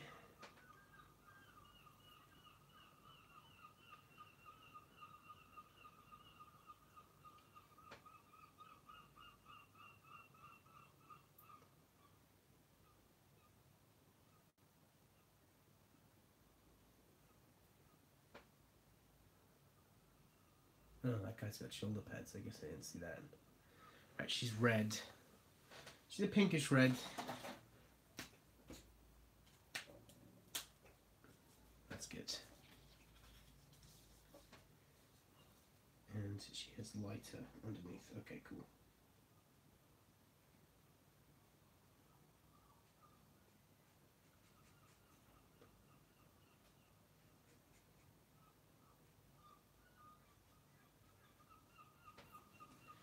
Okay, I'm good to go on that.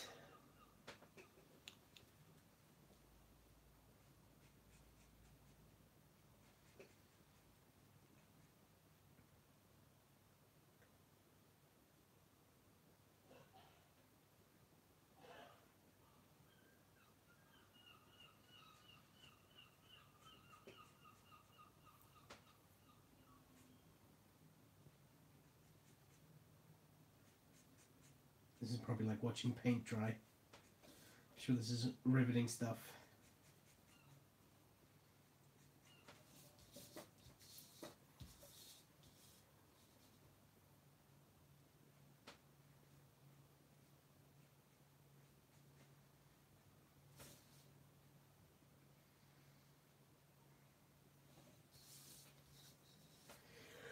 I'm tired. And it's outside.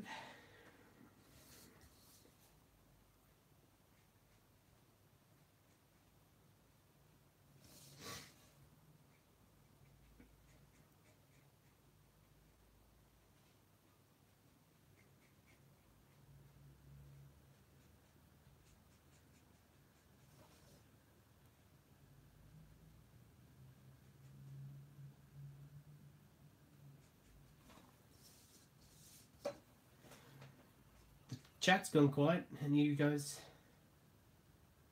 want to chat about anything in particular?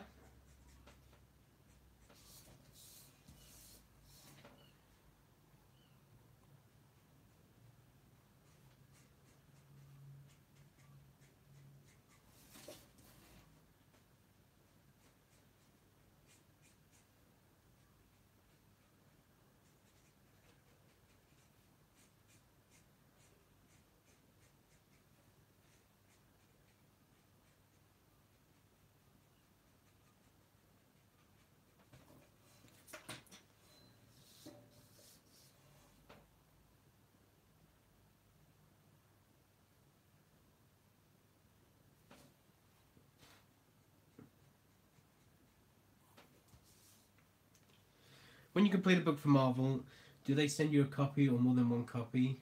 Is it on release day? How does it work? They do send me comps, generally after the release date. Although trade paperbacks come before they're released. Don't know why.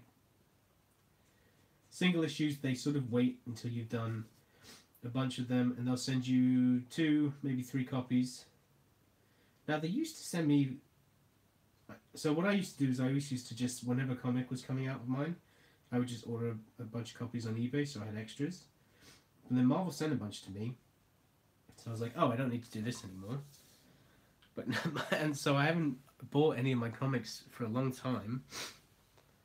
And I haven't received comps from Marvel since I did Spider-Man and Deadpool. And I'm like, oh, well, where's my Royals? Where's my Secret Warriors? Where's all the variant covers I've done? I've done... Last year, I think I did like nearly 20 variant covers for them. And they stopped sending them to me and I was like, oh, because they're hard to find now. Because I want a collection of all the work I've done. It's cool. I want to put them all up on my wall.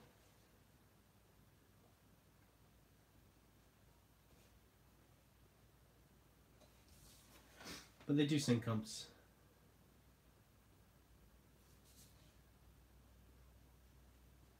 I love getting the comps for the trade paperback. You usually get 2 or 3 copies of that. Depends on how heavily you were involved in it. Getting a trade paperback, then putting that puppy on the shelf, and then you start building up, like, you know, the little section on your shelf. That's your library. So he gives great constructive feedback. If there's, like, when I first started Spawn, I was doing a lot of redrawing because I still wasn't producing the Spawn that he wanted me to draw. But we eventually got to what he was looking for. And now it's great. Now I barely have to do it. I don't do any actually corrections anymore. I just plow it out. But anytime he emails me, I get a little bit excited. Because he loves to use capitals. So he talks to me and he goes, "Will!" in capitals. And he writes whatever he has to say. And sometimes it's awesome, like, "I think this page looks awesome!" Capital letters. Or sometimes what's crazy is, on a couple of pages he's like, "This looks fun to ink. Can I ink it? I'll pay you whatever." You know, I'll pay you inking. You don't have to ink it, but I'll ink it. I was like, you want to ink me, Todd McFarlane? I don't know. You're not that good. Which obviously I'm kidding. He's my favorite inker of all time.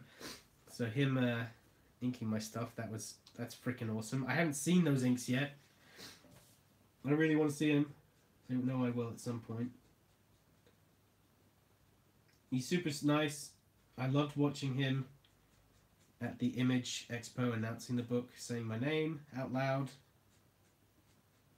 It's nuts. As a kid that grew up with Spider-Man, Todd McFarlane's Spider-Man bed sheets, and had them deep into his mid-20s before he before he had a serious girlfriend, now fiance. As a guy who used to, when he was first drawing his first comic, Dino Zombies, he would have McFarlane's Spawn next to him, or McFarlane's work on Spider-Man, and he would just copy those images and change them in his own way. And to a guy that just loves Todd McFarlane in general and everything he stands for in the world of comics, everything he's done for the medium, the things that man's accomplished in his life. He's a super inspiring guy. To freaking do a book with him, it's nuts, guy. It's crazy. When it's all over, I'm gonna be like, oh, well, that was a highlight of my career. And he said to me that next time we're at a con together, we're gonna meet up, and I'm like, what? I'm gonna bring a bunch of stuff for you to sign then.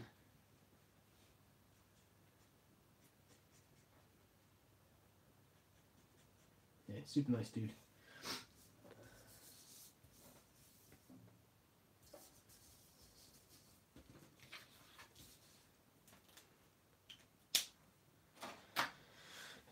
Right, I think, is their eye color the same as, yeah, their eye color is the same as whatever their jersey is. Let's make it slightly different.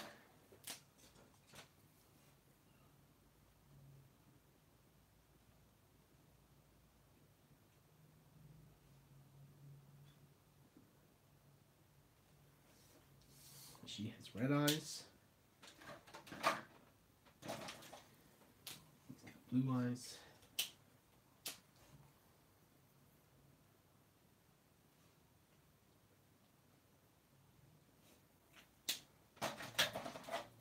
I'm mixing a bit of teal. It's the blue, so there's a bit of a nice colour fade there. Makes the eyes pop a bit more. In fact, I should bring a bit of orange into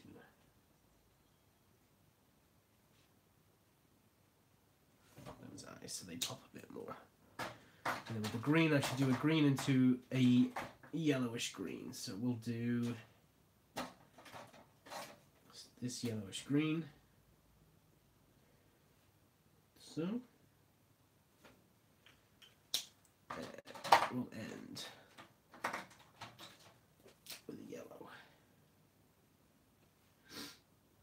And that should give a nice little highlighted blend. I still don't know what I'm going to do with their costumes because they're obviously very flat right now. But I'm going to do their skins first. Does everyone have the same skin color? They do.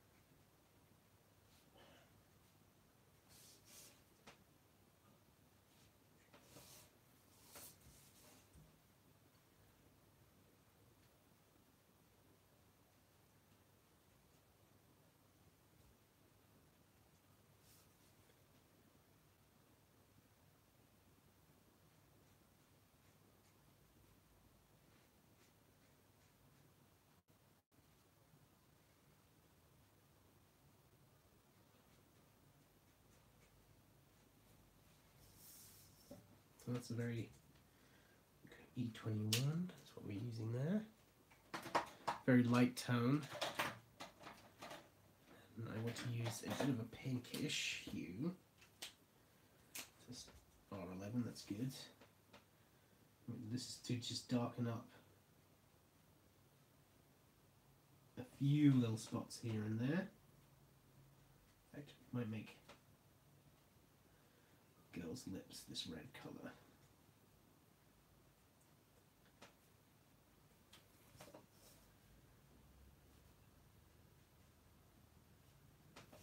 Just to darken up those spots, and then go over it with an E00 just to wash it all together.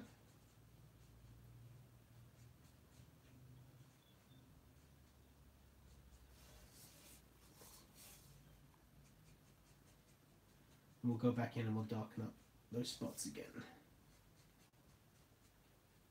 I have no rhyme or reason for this stuff because I'm not very good at it. If you want to know how to use Copics, go watch Todd Knock. That guy knows what he's doing. My word, he's a master at this.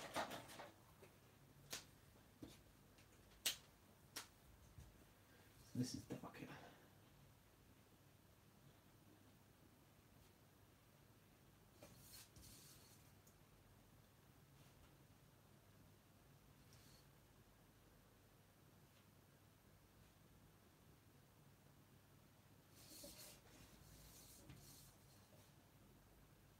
So I want the colours to be very subtle.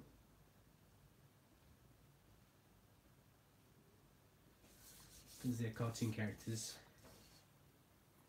But I don't want them to be so subtle that you can't see anything going on. You know, if you don't see any shading, then it looks like there's been no shading done.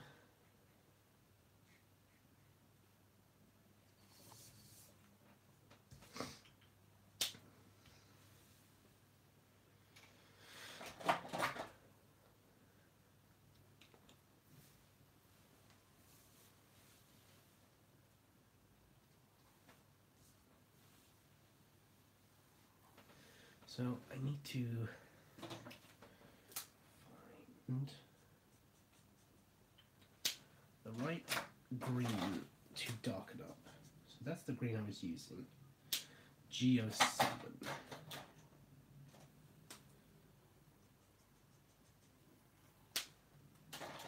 I'm just going through my colours. My colours have been disorganized and I don't have my little handy dandy chart with me.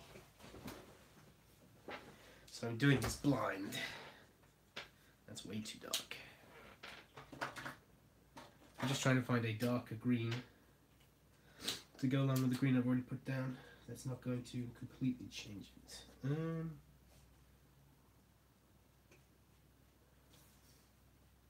think that's good.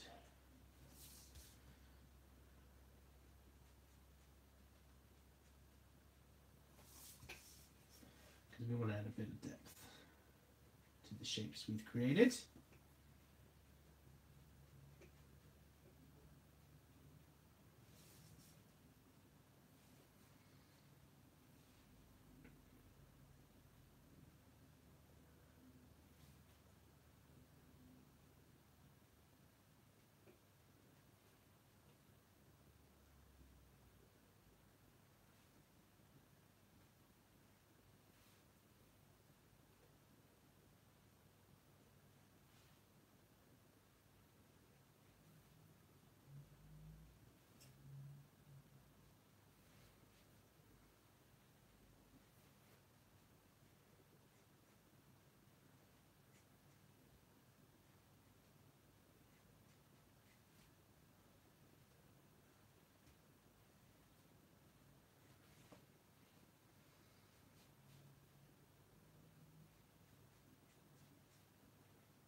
I'm not the best colorist in the world, but I do try my best. So we laid down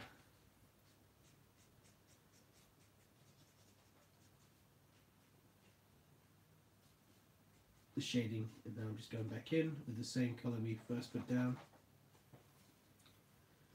just to blend in those colours a bit more.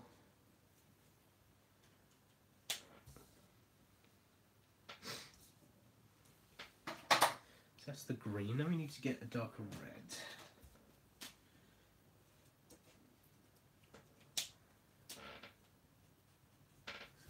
Okay, that is a darker red. That might be a bit too dark, we'll see.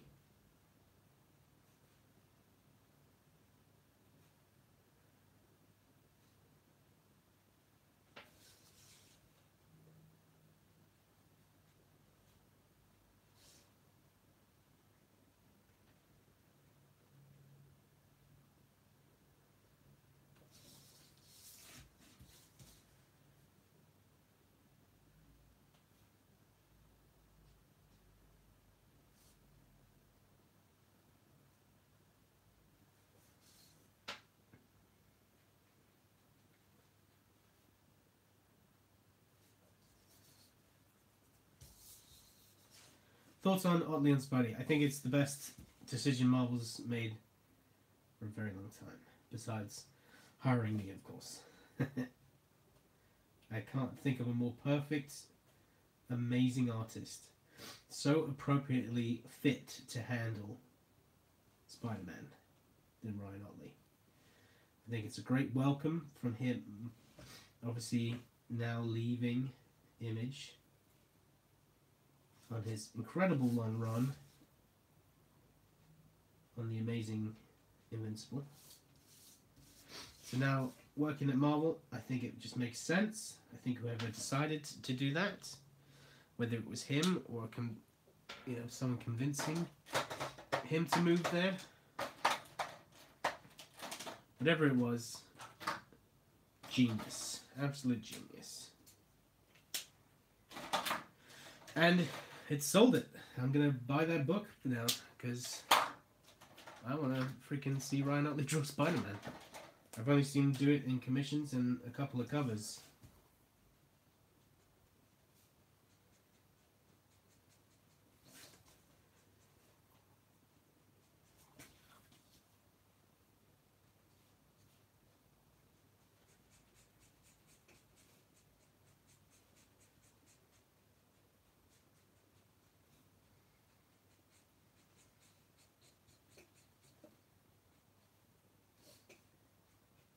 And who's writing?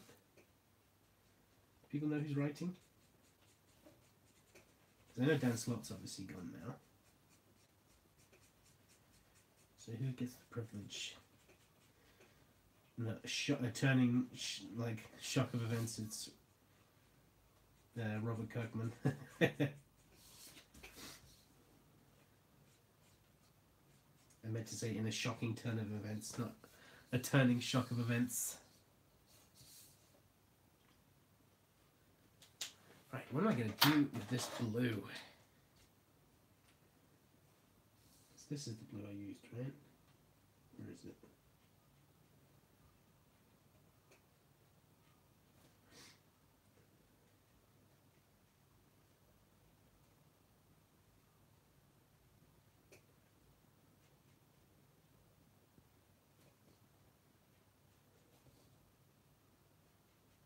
What do you think about Otley on Spider-Man?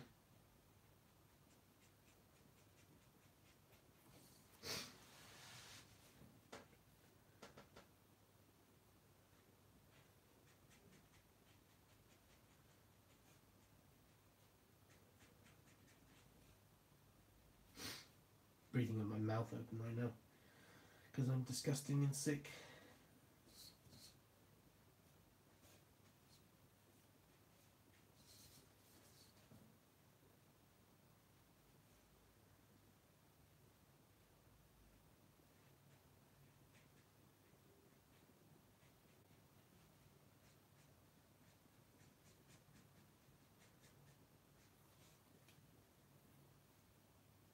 Everything I said spot on. Right on.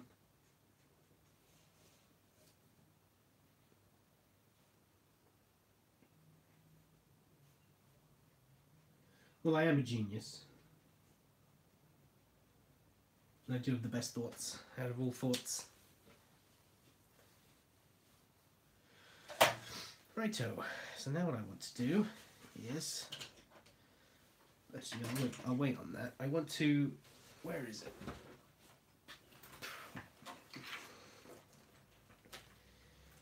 This is taking longer than I thought. Was all that real talk?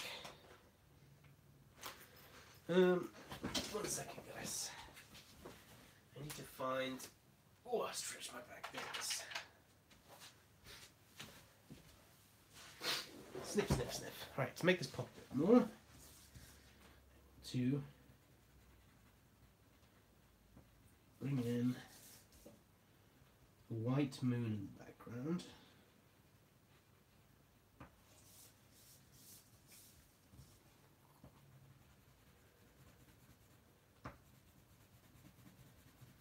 This is with a white coloured pencil.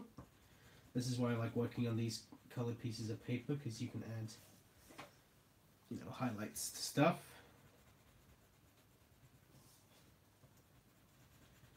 I will be adding this to the eyeballs as well.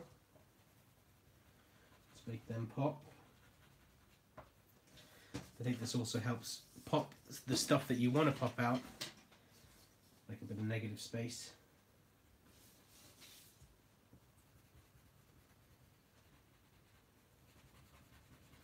And pop out stuff that you want the eye to focus on, rather than the stuff you don't want it to focus on.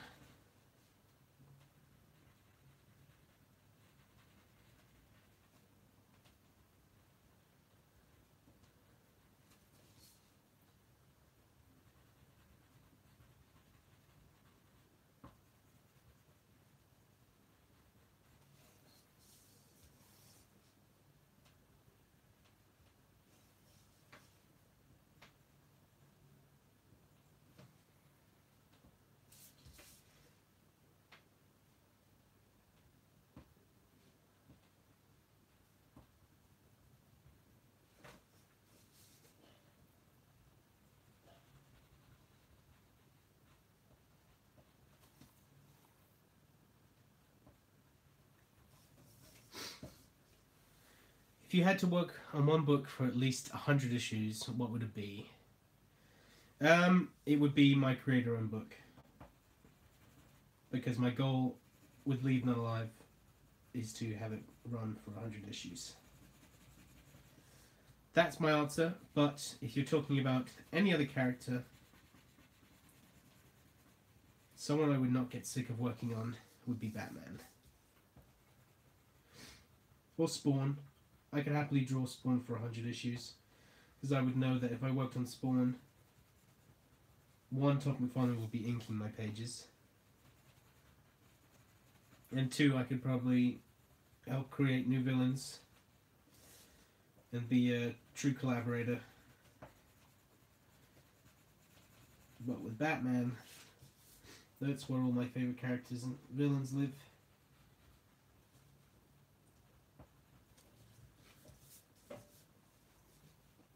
100 issues, that changes the whole question. So what would the number one book you want to do is?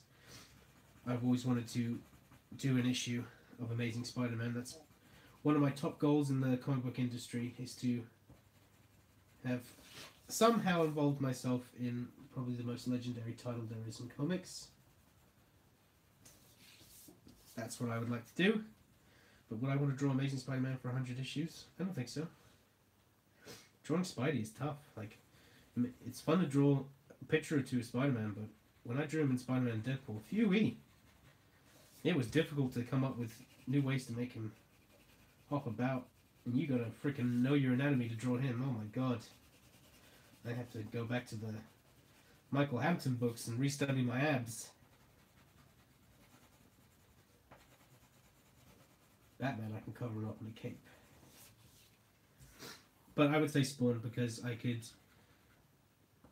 do pencils, McFarlane on inks and writing. Like, have you seen what McFarlane does with like, minimal pencils? Like, the people that pencil Spawn, what he adds to those pages is nuts. And how quickly he does it as well. Like, the page he's penciling of, or inking of mine in Spawn Kills Everyone is from layouts. Like, I gave him a layout of a page with Dr. Octopus on it. And he's like, oh yeah, I'm doing that one. And he's like, pencil two covers and I'll eat those. Okay. So I'm looking forward to those. A Soulfire book. It's an interesting choice.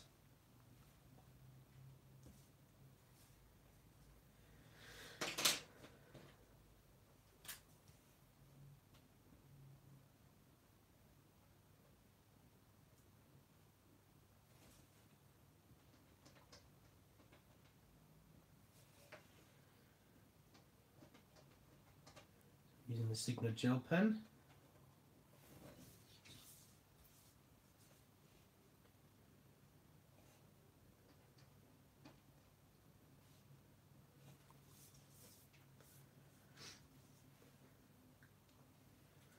Now I'm going to separate the characters with the gel pen. The Todd Knott Classic.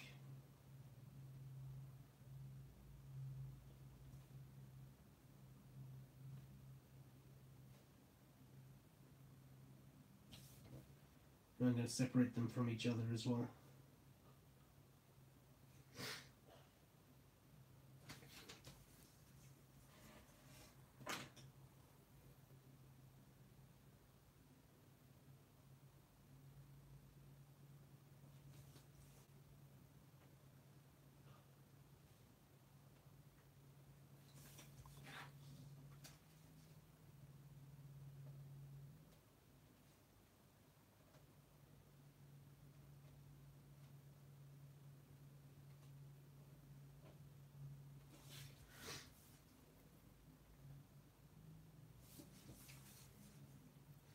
That would be some kind of Judge Dredd book, like the IW series from a couple of years. Judge Dredd, that's a good choice. Also, another good choice, I could happily do 100 issues of the Teenage Mutant Ninja Turtles, because they are so much fun to draw.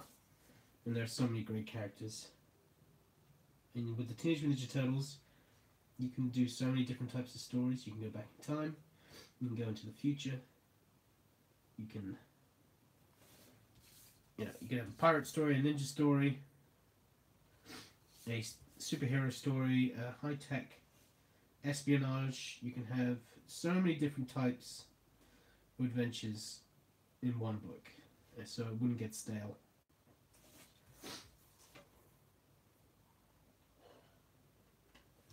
I can draw Krang all day, baby. That's definitely a goal of mine, is to be able to write and draw my own IDW Turtles series one day. I'm working on that one. Hello, Mr. Robson. I've been watching your videos for a long time now and was just not able to catch a live stream. I'm trying to work on my figure drawing on their many while drawing my own comic. I've studied some George Bridgman, he's a good guy, How to Draw Comics, The Marvel, great book, and DC Comics guides. Also, I try to do studies of artists like Greg Puller, Frank Wiley, and Brett Booth. So I was just wondering what you believe to be the best way to improve your skill. Mate, Jake, you are doing everything you possibly can. You're doing really great steps. Another book I would recommend is Figure Drawing, Design and Invention by Michael Hampton. I think that's the best book on drawing. Recommended to me by Johnny Rector, who's in the chat years and years and years ago. And that book changed my life because it made me finally understand what the heck everyone was saying when they said you need to draw in 3 dimensions. So I definitely recommend that book. And what you need to do is you just need to knuckle down and start drawing for as many hours as you possibly can every single day. And that is when you will see your skills super improve. Because the key to getting better is not just the study. You're doing the great study stuff. The key is to put in the hours, put in the work. And it takes years. So know that if you're having a bad day and you think your art looks like poo, just remember It takes years of constant all day, every day to get even close to a level that you're comfortable with. So don't sweat it. It's a long haul. But yeah, you're doing good stuff. Team 2 is definitely my top 10. Your ginger hair is in the way. Is it? Hello? Is it in the way now? Sorry, I'm having a weird headache where it's sticking out. Are these three ninjas? No, they're TV cartoon characters. They could be ninjas, I have no idea.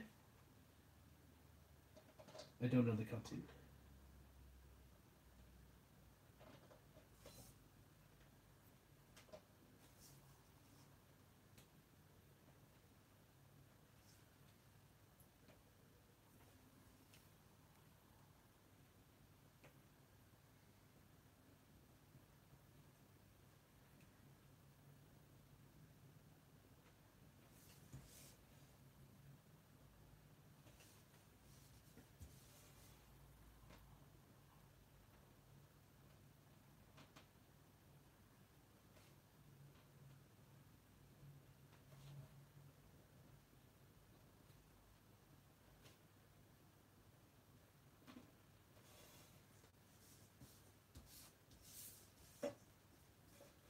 How about the Rockets? Hey man, I may be turning into a Rockets fan.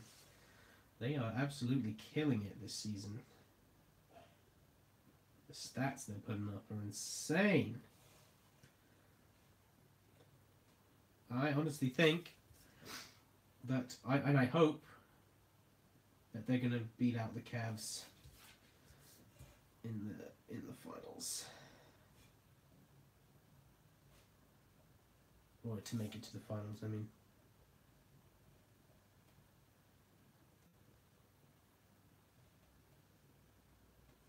I really do. His Cavs have been sucking.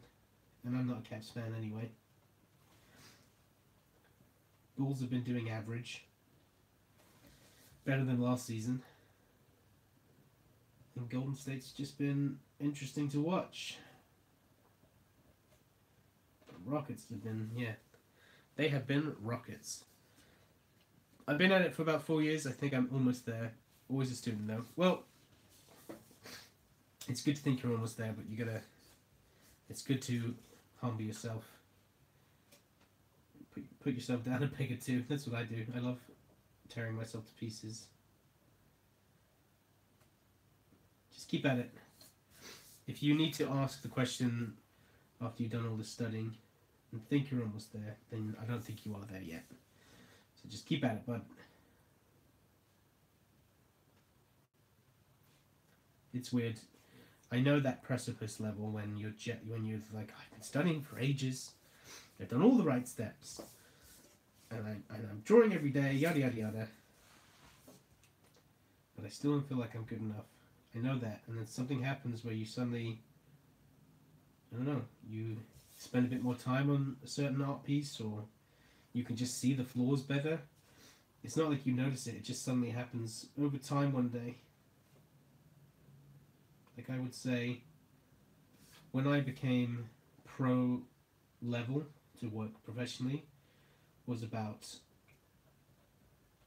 half a year before I broke in, where I was like, alright, I personally said to myself, like, is my stuff great? No, but it's good.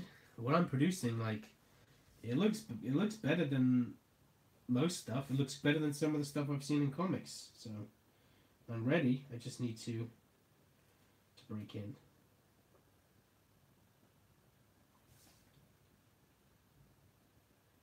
And then you'll break in, and then you'll see all of your co-workers drawing amazing stuff, and then you'll go in your room and you'll cry at how terrible you are at art. But it's fine. As long as you hit your deadlines, that's all that matters.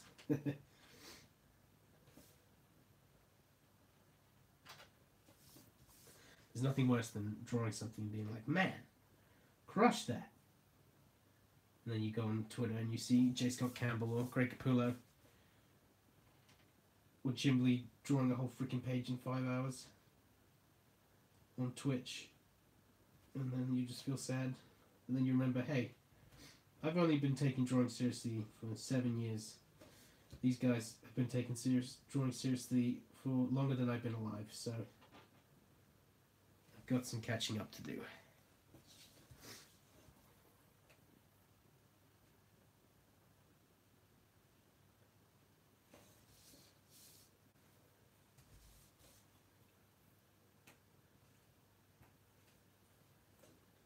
I think the Rockets are going to win this year. And for your English friends. I am your only English friend.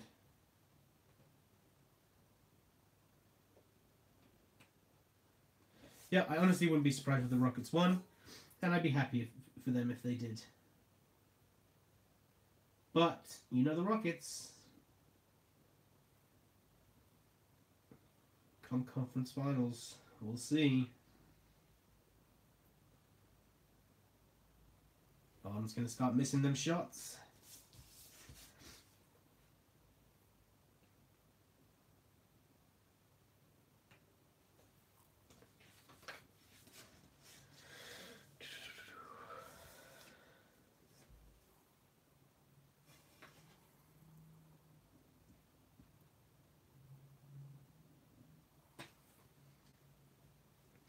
Play Boston tomorrow. I'm sure you'll win that. Let's get rid of this little line here as well.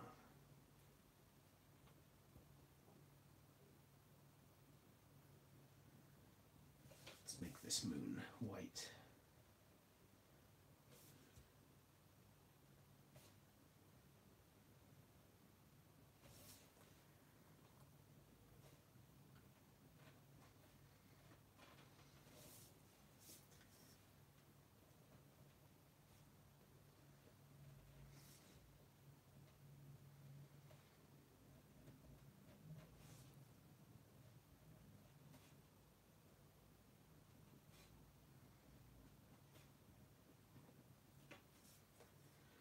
I'm working on being able to tell the story with just the artwork and composition, then I'd probably try for a job, not for my eyesight issue.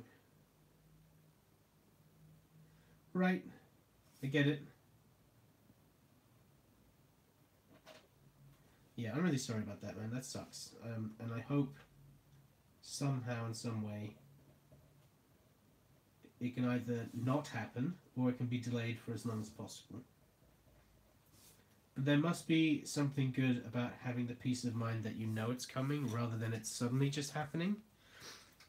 I know it's a burden to bear and a deadline that will happen one day, but at least you can sort of put your life in order in a way to prepare for that. But yeah, it's awful, and I'm really sorry. That sucks. That stinks. Right, this is pretty much done, guys. I'm just going to put my signature. What does everyone think? Do you think it's a fun piece?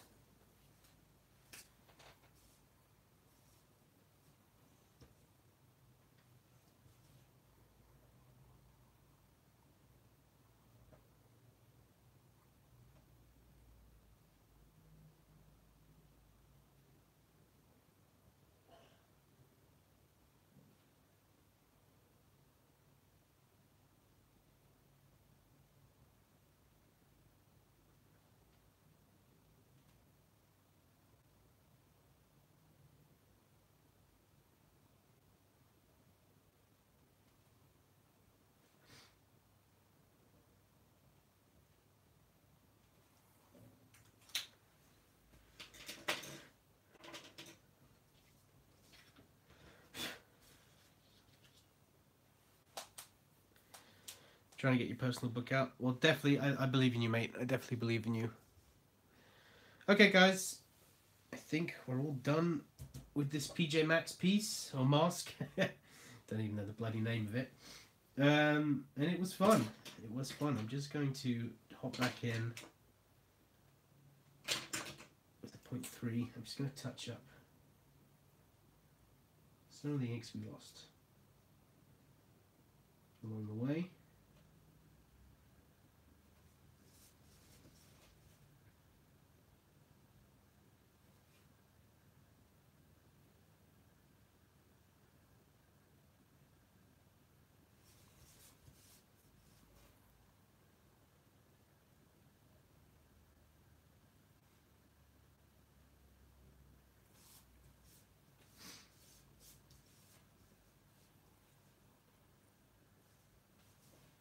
Thank you everyone for joining. Everyone go spam John Rector's wall and say nice things about him and his artwork.